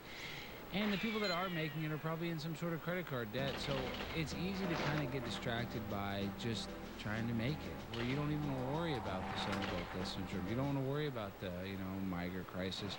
You don't want to worry about the destabilization of the American middle class, or the idea that, there is no American dream anymore because you can't afford a house, because you're just worried about paying your apartment bills. And you're just, worried about making it to Wednesday, or to Tuesday like it is today. So for me, I feel a little guilty because right now I'm having the most success I've ever had when other people are doing bad. And it makes me feel a little rotten that this is the world we live in, that it's unfair, and that you are not promised a rose garden. And I think that the sooner that we can realize that it's not fair, then that will give us the strength to overcome the cheating and the lying and all of the scams that the government is doing against us. Once you realize that it's not a fair system and that you have to fight, just like David did Goliath, 3 smooth stones is all you need. We'll see you on the other side. The crisis at the southern border is spilling well beyond Texas and into other border communities, including Arizona's Yuma sector, where migrant encounters are up more than 2,400%. No region on the U.S.-Mexico border has experienced the surge of migrant crossings like the Yuma sector, a 590% increase compared to this time last fiscal year. Yuma, Arizona, seeing 584% more single adult crossings. All day long, we've seen crossings happen here at the Yuma Gap.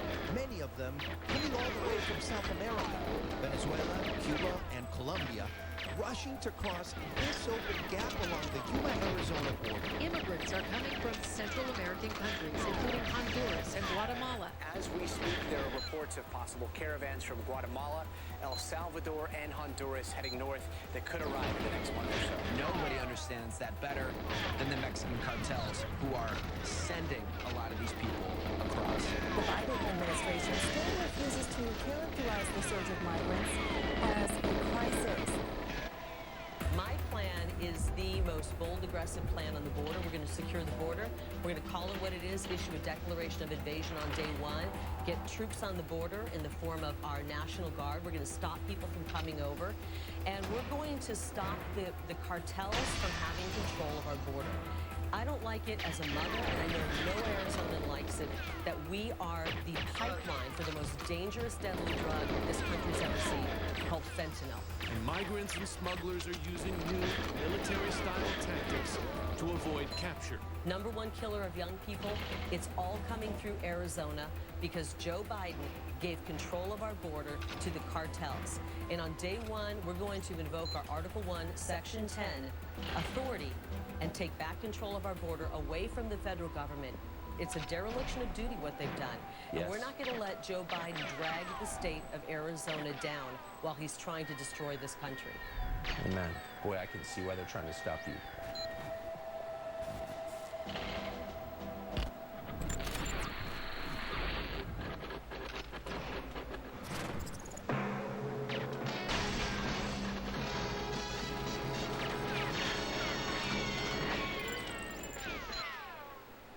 And I'm going to say this front and center, right up front. I'm leaving it all on the field. I love my crew. I love you all. We are in a Chapter 5 bankruptcy to be able to show we're solvent, but then show the courts we don't have all these extra money the Democrat Party law firms are suing for.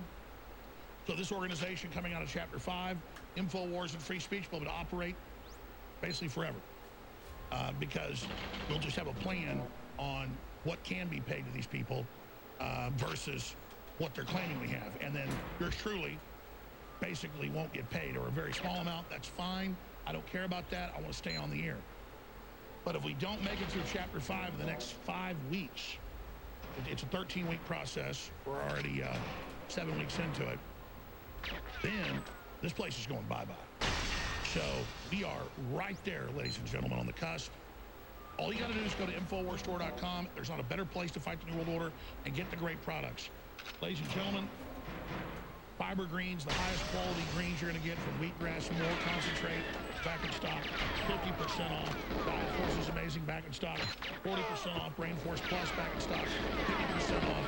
We have the Immunity Super Charger Trifecta DNA Force, Vitamin C with zinc, and the D3 gummies, highest quality, back in stock together. A trifecta. You better be taking this fall and winter, or you're crazy what's going on. Boost your immune system. It's 50% off. Please go there now and keep us on it. Leading a frontal assault on the lies of the New World Order, it's Alex Jones.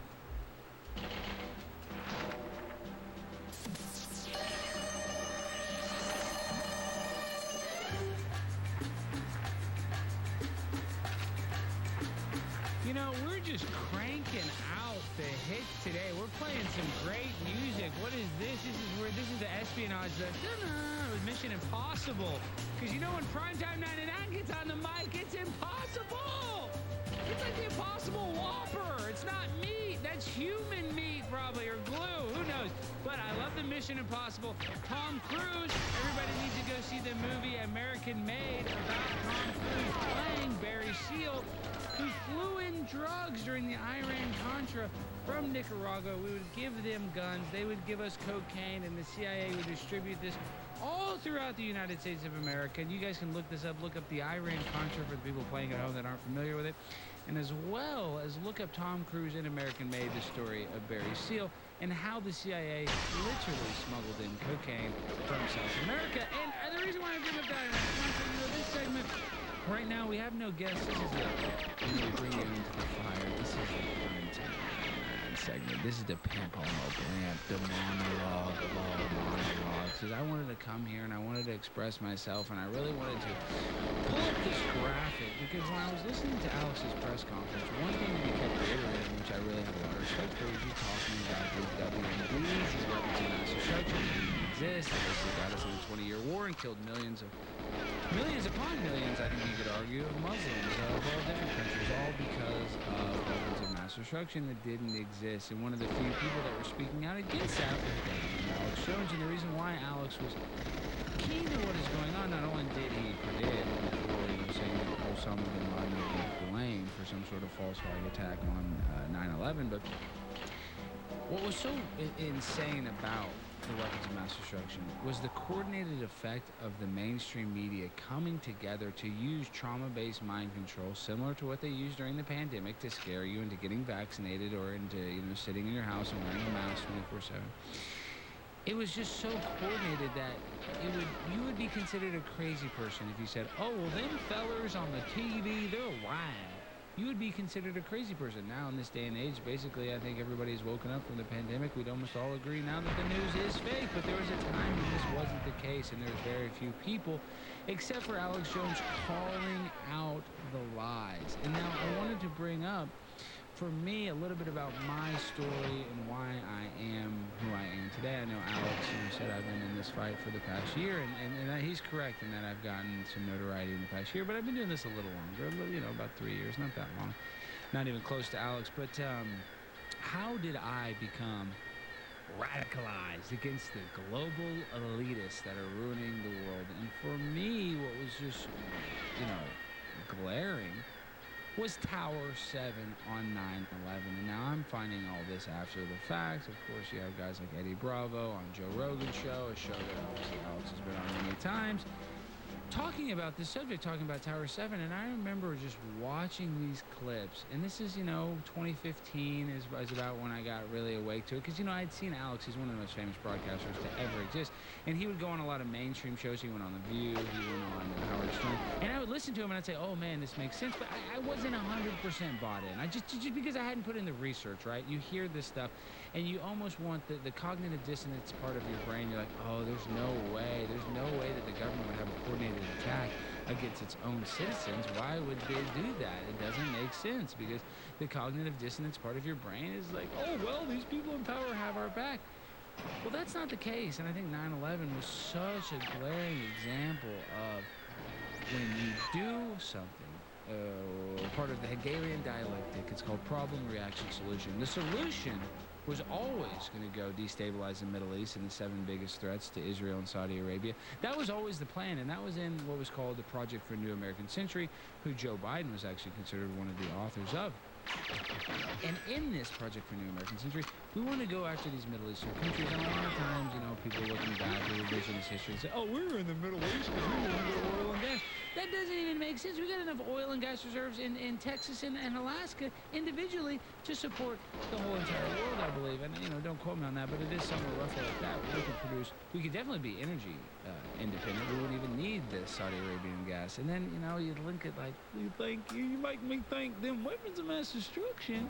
And then you also got to think there's this thing called the Bakabazi, where these wealthy Afghanistan men would often have multiple apprentice-type relationship with children, and they would also have sexual relationships with them, and this was common. This was part of their culture, and they would oftentimes be wealthy Afghani men. Well, I don't even know if that's Afghanistan men, Afghanis, whatever you call them, being sensitive to their culture. But our own government knew about this. Our own military would walk in and would see child molestation happening, multiple kids victims of this, and they would do nothing. So we're over there with no clear objective, and we're seeing child molestation from people in power, and our government and our military is not doing anything. If there is ever a just reason to go to war, and I'm a conflict interventionist, I hate the idea of getting a gun and shooting another human being, even if we disagree on the most important issue. If there was one reason to go get a knife and say, I'm going to go fight these globals, I'm going to go out, I'm going to get into war, it would be to go take out child predators. But that's not what our government did. That's not what our military did. As a matter of fact, our military let it happen. They basically enabled it. And then you look at 9/11, and you look at why do people in power do false flag attacks. And America wasn't the first person to do a false flag attack. Hitler's famous for doing a false flag attack. A lot of governments over time have done this false flag attack. And I see, for me, it's very touching because it woke me up to the reality that the government does not have our best interests and that the government will lie. And then I see, I come full circle and I see this clip and I send it to the production guys. This is in Shanghai, China, I believe. And this is I don't know, it's like a 47-story building or something. There's a really tall building, and this building burnt for hours. You guys will see this. Look at this. Major fire broke out in high-rise telecom building in the central city of Changsha, China. And you'll see this building burn for hours. It burned for hours and hours and hours. And guess what it didn't do? It didn't collapse into its own footprint. Which makes me wonder, wow, the official story that a 47-story building, Tower 7, which would be, the tallest building in nearly 40 states, it fell down and collapsed into its own footprint from literal office fires. And this is NIST. These are people, the National Institute of Science and Technology. These are top governmental agencies looking to our face, urinating on us, and telling us it's raining. So What I want you to realize, the people playing at home, and I know if you're an info warrior, you know all this. You know that we're living under massive lies and that we're, constantly being bamboozled. But I just want to say that we constantly have to be aware for the next psychological operation. Now, I go back and I was awake to 9/11 before all this pandemic stuff, so that gave me a little bit of an edge. Even with that prior knowledge that I had, I could not have expected the coronavirus to be such an evil thing where we traded even more freedom under the guise of safety, which is what they always want you to do. They want you to trade your freedom for safety, but at the end of the day, you're gonna have neither freedom nor safety. You're not gonna have any. And 9/11 was a good example of people doing that, of us giving, the signing away and authorizing the Patriot Act, which gives them warrantless search and seizure of our home unit. And we created this terrorist in the Middle East that we all had to go after and we all hated, and everybody was so scared that they had these big tubes, and everybody said, oh, they're going to shoot a weapon against us. And now they've been able to use that same psyop, that same psychological operation, and pivot it to American citizens, creating the domestic terrorist, creating a citizen that hates his own country, when in reality, any citizen that was there on January 6th knew that the fraudulent election happened, and they were out there trying to do whatever they could to save a republic, not destroy it. But because the government can lie, because the government can take down 3 buildings with 2 planes, because the government can say that sudden adult death syndrome is naturally occurring because of the climate, then you're never going to get a fair shake. And the pandemic was the worst pivot I've ever seen the government take of control, and I don't think that we're ever going to get our freedom back, because everybody, sadly, and I'm not trying to be a negative Nancy, is under so much trauma-based mind control. They're just happy to be able to not have to wear a mask on a plane. Well, I haven't wanted to wear a mask this whole time. I haven't wanted to play these reindeer games at all, but now what I see and what I fear is that the pandemic may be over, and you see Joe Biden saying that on 60 Minutes. Well, guess what? The climate lockdowns are going to be even worse. The food shortages are going to be even worse. If you think you've seen bad, well, hold on to your seat. It's only going to get worse. And I'm not saying this meant to scare you like they use trauma-based mind control. I tell you this so that you can prepare, so you do not live in fear, so that the government cannot make you trade all of your freedom under this fake safety umbrella that's going to give you neither safety nor freedom. All right, guys, we got some great guests after the break. Make sure to support us, InfoWarsStore.com. And do not live in fear, even though we live in a very scary world. We'll see you on the other side. There are several ways to support this broadcast, and the biggest is by getting the 4th coin at 1776coin.com or patriotcollectibles.com. That is the man in the arena. Got a gladiator on the back. It's got Teddy Roosevelt on the front. It's the 4th coin. And just like NPR does, where they'll sell a ball cap for $50 and a t-shirt for $100 or whatever, this has a big markup on it because it's a piece of history, limited edition coin, to fundraise and fight the Democratic Party lawsuits and to keep us on air and to be successfully profitable in this bankruptcy so we stay on air. Do you understand? That's where we're at. So thank you for your support. I know we're in a depression. I know it's hard. It's your choice whether you want to keep us on air or not. But everybody should go to 1776coin.com right now and get the coin. It's a piece of history, and you'll know you put up a fight.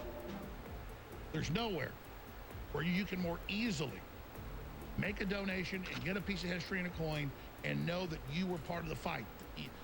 You cannot find a place, and it's God's will that did this, not me, where we have more effect. We have world leaders listening. We have all the big podcasters listening. Everything we talked about 20 years ago has come true. Our credibility is incredibly high. That's why the enemies of freedom are in a rage, ladies and gentlemen, to shut us down. So get the Teddy Roosevelt coin now. When they're gone, they're gone. 1776coin.com or patriotcollectibles.com. You can also get signed fundraiser books. Only place to get them at InfoWarsStore.com, The Great Reset and the War for the World. We also have unsigned copies at InfoWarsStore.com. And you just want copies to give friends and family. I get a signed copy for yourself, and then do your Christmas shopping and be done with it. Months ahead. Don't fight the crowds. Don't fight all the crap. This is do or die time, folks. And I'm going to explain it again. If you let the New World Order take over, if you let them continue their design collapse, it's here. It's not coming. You are going to wish later you'd done something now. If you are receiving this transmission, you are the resistance.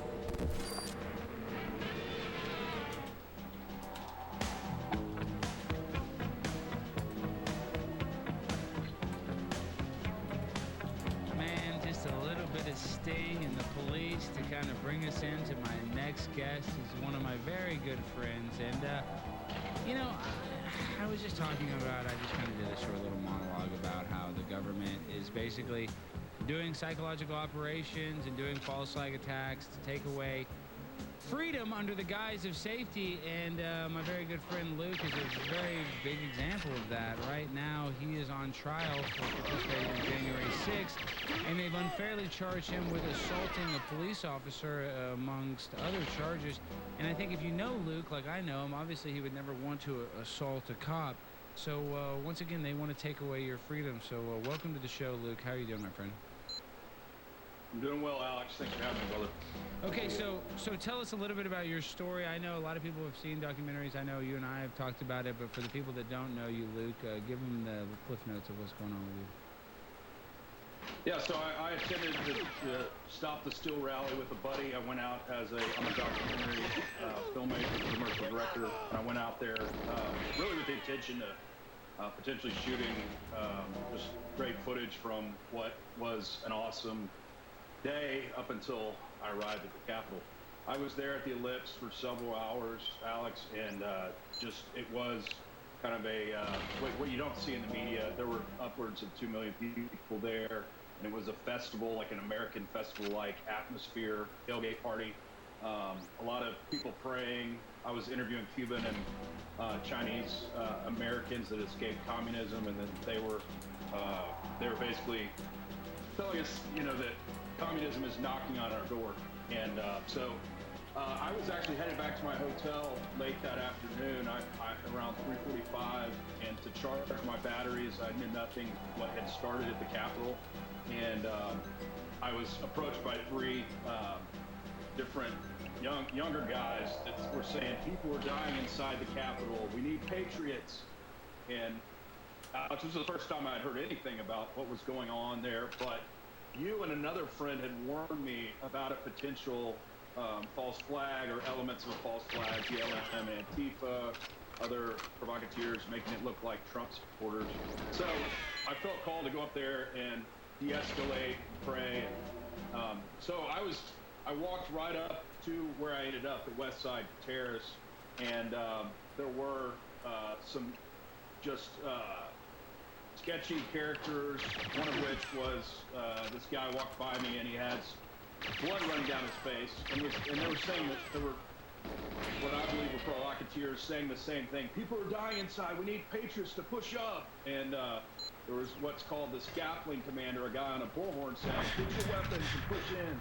But this particular guy had blood running down his face. And as I got closer, it looked like stage blood, which I've worked with in my 20 years in the film industry. And I wiped it, and it was stage blood. And so I was trying to show people that there were other people that had guys that had like bandages around their head, and it looked like they just come out of a match pit. But let me pause you because we got to go to a break in a minute. But you're telling me you saw crisis actors, you believe, you're sure that those were crisis actors? Because I mean, Ray Epps, we know that there's all kinds of agent provocateurs. But I'm saying I think it takes to a different level when they go to the crisis actors and they have the fake blood or they put on the bandage around the neck. So from what you experienced, you believe that you experienced actual crisis actors? I do believe that. Just done enough castings as a commercial director, and the bandages were so over the top. And again, the blood that I literally rubbed off his face was syrupy, and it was stage blood. So I'm not saying all blood that day was fake, but I did encounter that. And as I was walking up there, they were shooting the tear gas and the projectiles into a peaceful crowd of what the median age that day were boomers, really. So they there was confusion and chaos, of course, and people were pushing into this tunnel, and I'll pick it up after the break. But you know how to go to the break. Luke, you are a filmmaker professional. You've seen him on Friday Night Lights.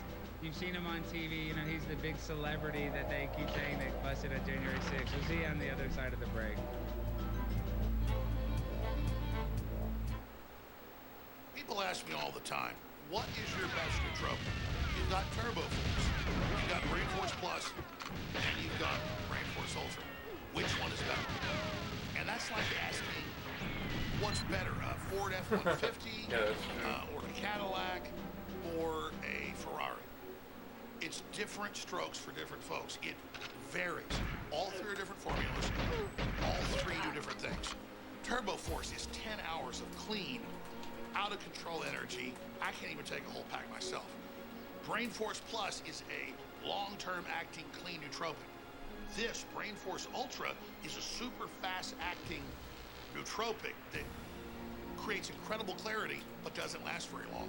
They're all three different formulas. And finally, back in stock, massively discounted, Brain Force Ultra is available at InfoWarsStore.com.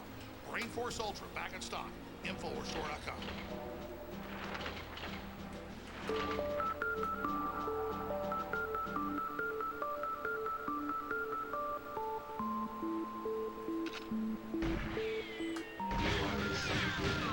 InfoWars.com frontline report. If you are receiving this transmission, you are the resistance.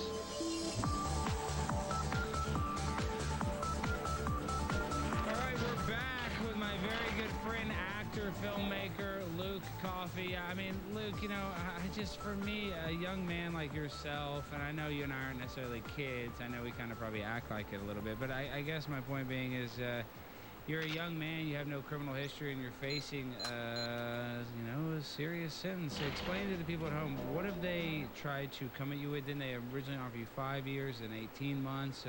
What has been your, so far with the case, what have they offered you? Yeah, initially it was going to be a misdemeanor, and essentially Alex went up and was trying to prevent, get in the middle of the gap between the rioters and the police. I had just seen just a pool of people fall out of the tunnel, and they released tear gas. So I went up there as a peacemaker. Two different judges, initially have released me, and because my charges didn't echo what I actually did that day, and that was trying to de-escalate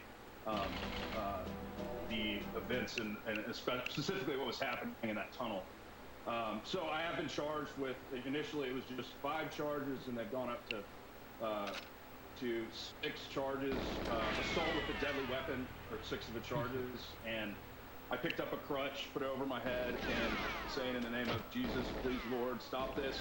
And I was hit immediately by several police and sprayed in the face, and then also hit with Roseanne Boyland, who people should know her name, was killed right next to me unknowingly. She was laying right now next to me unconscious, being beaten by Lila Morris, who's one of the 4 cops elevated as the heroes from that day. So, yes, it's been, the first plea deal was 4 to 5 years, and it's gone down to 8 to 14 months, and I do want to go to, I plan on going to trial and fighting these charges.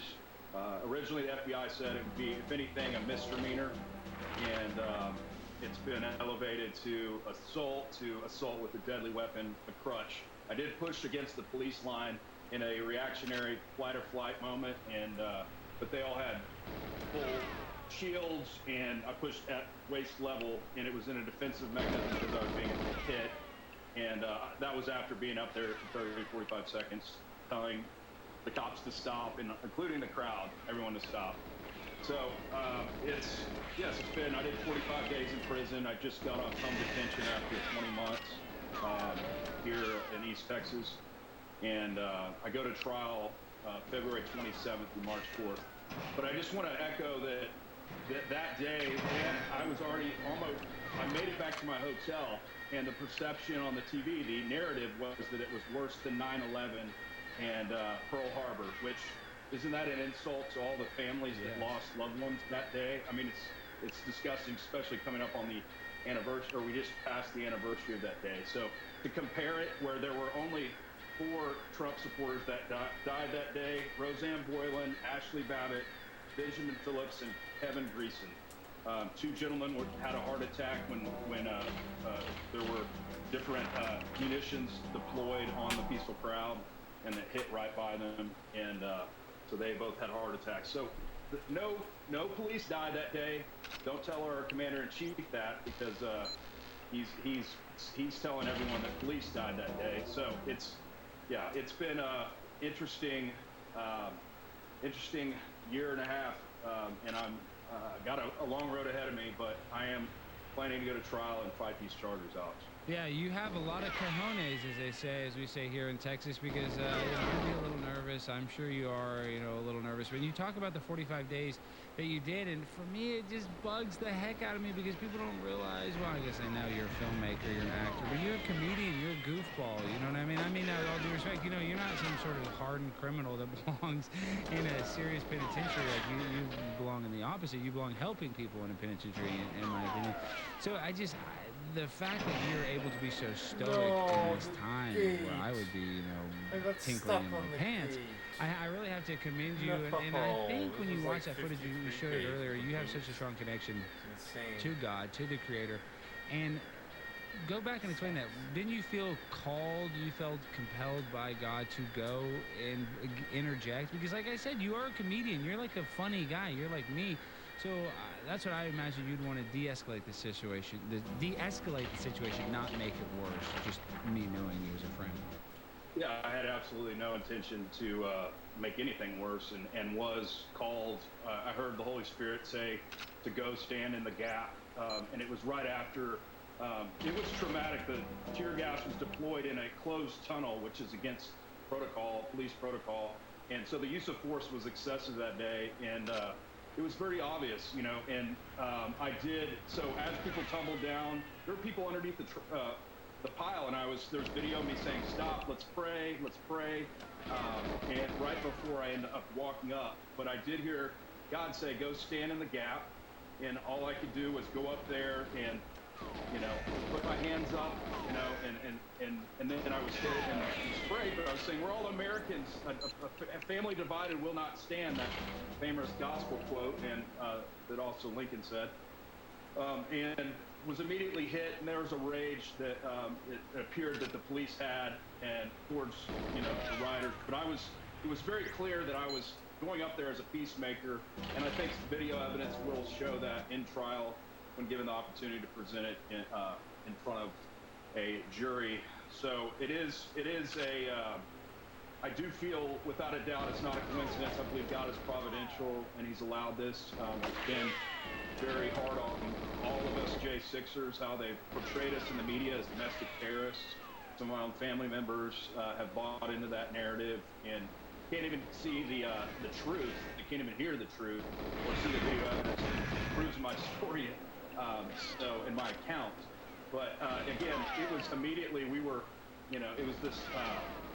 That we were I was put up on the FBI most wanted list, and it was a shock and awe campaign to kind of arrest us, and I did 45 days in prison, but I did the whole time, during this whole time, for anybody that's going through suffering, I felt God in my brokenness and suffering during this, and I believe He's good in all things, and He works things all out for those who love Him.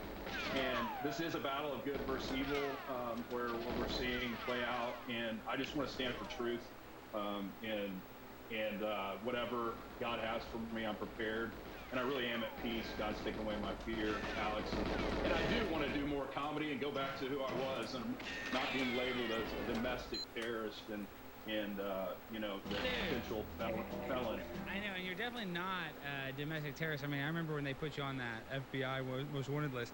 That's the same list Osama bin Laden was on. And I mean, you're like with the MAGA granny, walking around the Capitol. And this is what pisses me off the most. So is that not even the January 6th show trial and stuff, but that people like AOC, they act and they really try to play the victim like the QAnon shaman was going to walk in there with horns and decertify an election. I mean, it's just laughable. And I just went on a Capitol tour. We should be able to go walk through the Capitol. Now, I know that they were trying to do a vote and they're trying to say, oh, you're domestic terrorists because you're trying to stop the vote. The vote would have gone through. They weren't going to able, they were not, it didn't matter if there's 20 million people there. They weren't going to be able to decertify an election because they weren't even smart enough. They wouldn't even know how to do it. So this fake outrage by the people in charge, comparing January 6th like it was some sort of terrorist attack, worse than 9/11, when I remember that being one of the worst days of my life, watching my family, my mom, my dad cry, not knowing what's going to happen in the world. And they compare that to the people that died on 9/11, to the few people, American patriots, that died, like Ashley Babbitt.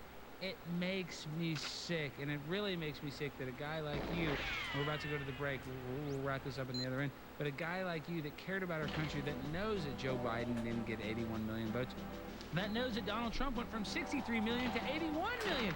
That alone from 2016 to 2020 is enough evidence to prove to me that he won the election. You knew we were robbed. You wouldn't try to do something about it. And for saying the emperor doesn't have any clothes on, now you are facing years behind bars. It's unfair. All right, we're gonna wrap this up on the other end of the break.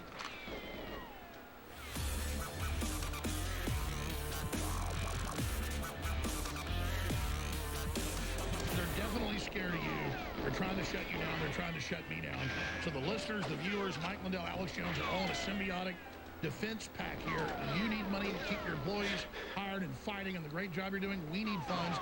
You've been a big sponsor. People can go to any of your big sites and at checkout get up to 60% discounts on hundreds of amazing items, and not just your items, but all these other made-in-American companies. Tell people not just about MyPillow.com, promo code Alex at checkout for giant savings, so you can also sponsor us. We really appreciate it, but your new website as well. Yeah, at MyPillow.com, everybody, we put everything on there. When we were canceled, like Walmart, you can get the pillows for $19.88, the standard size, using that promo code Alex. The slippers there, $49.98, and the sandals as low as $19.98. We passed all that savings on to you. We need the support right now of everything. There you have our towel sets, all these things that are on there. These are the MyPillow.com. Using that promo code Alex, you get the biggest discounts in the country. We have mattress systems now. I have my own mattresses I developed, 100% made in the USA. And the prices are 100% made in the USA, already incredible pricing, and it funds the info war. And you've got a new site you've launched as well. Site, you guys. This is what the FBI prevented me from by doing all that stuff, Mankato. I couldn't get to these entrepreneurs. This new site is mystore.com, everybody, and it is for entrepreneurs and USA-made products. Every good entrepreneur has a story. One of the things we went on there is this family-owned business, the My Coffee. This is the best coffee you will ever have in your life. And as you go down here, these are all entrepreneurs. You see, there's the coffee. You guys, it is the best coffee in history. There's nothing better. And you can get this as a family-owned business. They have fields in Honduras. It goes from the fields to the cup. They micromanage every part of this coffee. There's nothing better. MyStore.com. Get big discounts with promo code ALEX. That keeps us on air. It keeps you fighting. You're the man in the arena. People ask us to fight tyranny. They ask men and women to stand up. We're doing it because we love liberty. We're not trying to be heroes, but we have a burning desire for liberty and justice. We don't want to be controlled or enslaved. And you're one of the main leaders out there. They attack, they demonize, they make fun of. But I'm just telling you, Mike Lindell, we love you and we appreciate you. MyStore.com, MyPillow.com.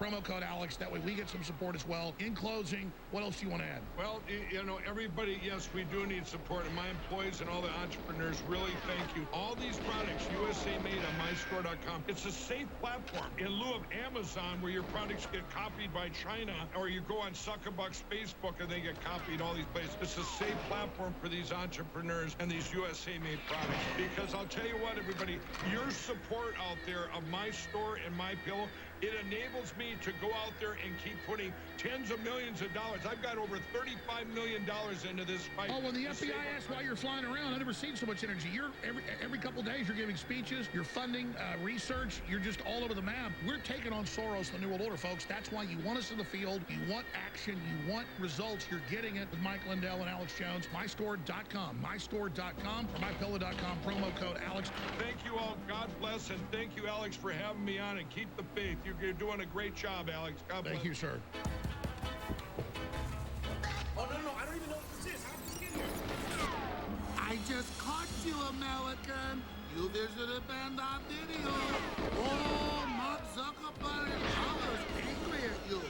Do what CNN says and do not visit Band.on Video, or I have to hurt you. Kung flu. It comes from China. Leading a frontal assault on the lies of the New World Order, it's Alex Jones.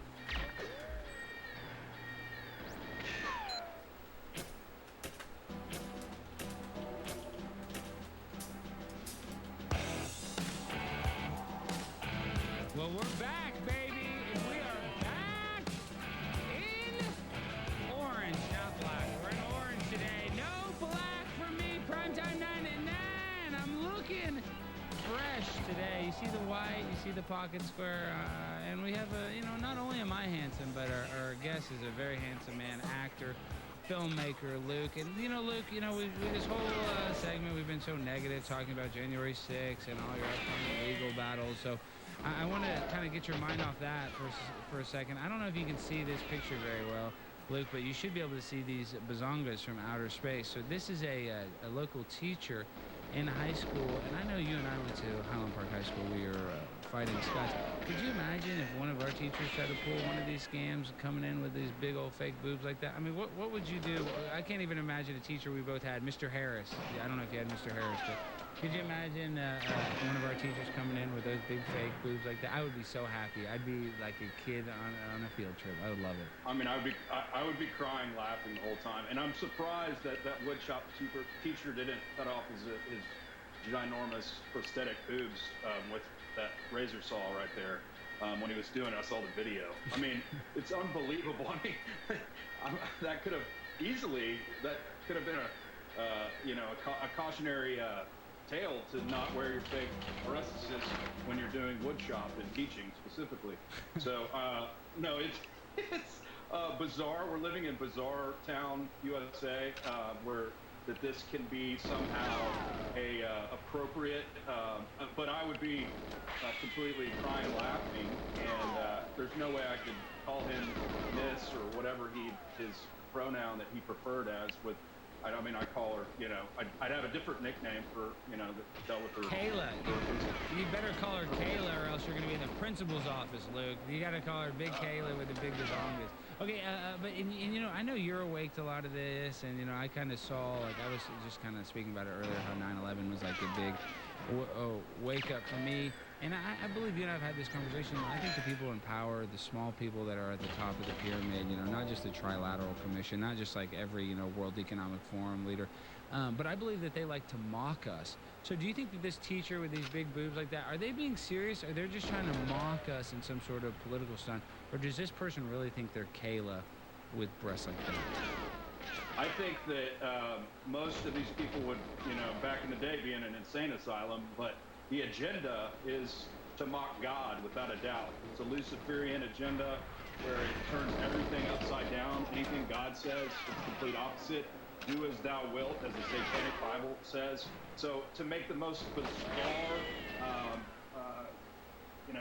have morality go completely against God's design is absolutely against their agenda. So they're definitely mocking God, mocking Christians, mocking those that have the morality and faith that tells us, it gives us a lane to drive in, and it says, hey, you can live a full life, but just stay within this lane.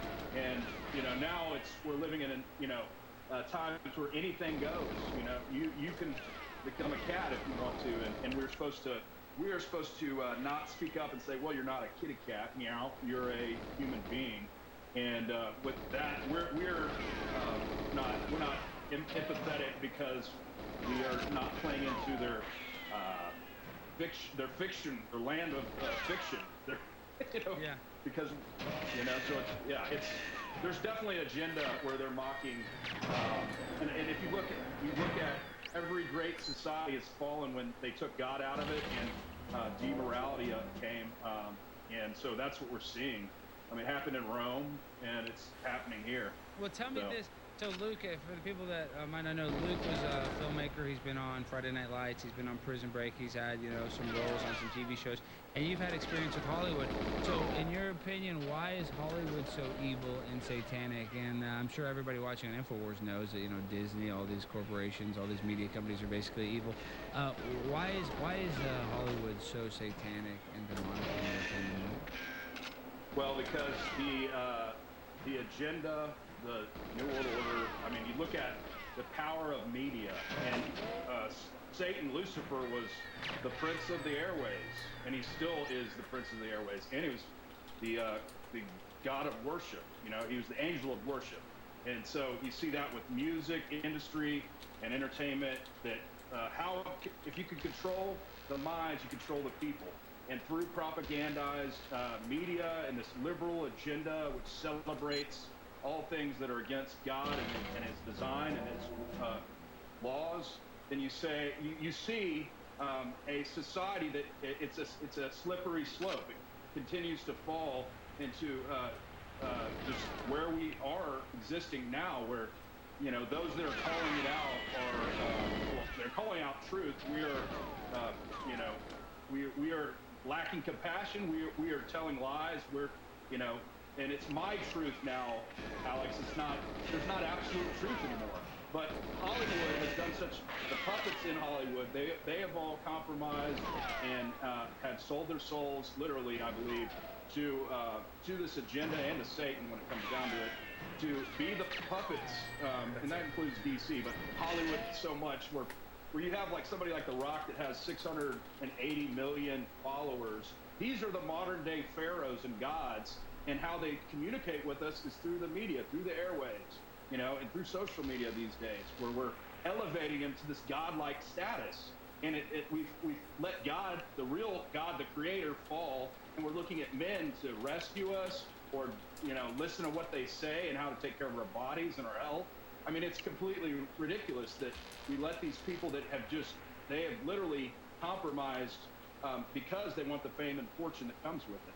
And they get to become elites. And George Carlin says it's a small club and you're not in it. And it is. It's and it's, we know Freemasonry and the Illuminati is all very real. And that's what's controlling this New World Order and this liberal one world agenda that is actually biblical prophecy coming true.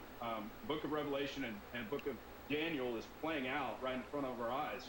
They're ready for one world religion. The mark of the beast is being set up.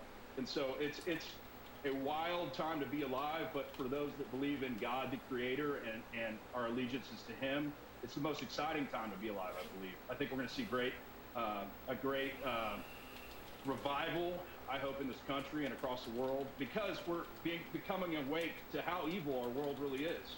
And the greatest trick the devil ever played was convincing the world he doesn't exist. But now we're seeing him not even try to hide. He's coming out and playing all over this world, and not even trying to put on a cloak of disguise. So that's where we are. It's insane. All right, we only got about 50 seconds. Explain real quick, just quickly, the casting couch, Harvey Weinstein, you have straight men do, gay sex, for movie roles. I guess, is that just so common in Hollywood? People don't even realize, Luke, how common is it? It's so very real. I mean, everyone knew it was it was a known secret that Weinstein was doing that for years and years. But what has been kind of hidden is the gay casting couch. The day I arrived in Hollywood, they told me when I was offered the job at Warner Brothers that you need to know this town is run by a homosexual and Jewish mafia, and I believe. Oh my gosh! Don't say that. We're gonna wrap it up. No, be careful what you say on InfoWars. Even here, we don't want them coming out there. Thank you, Luke.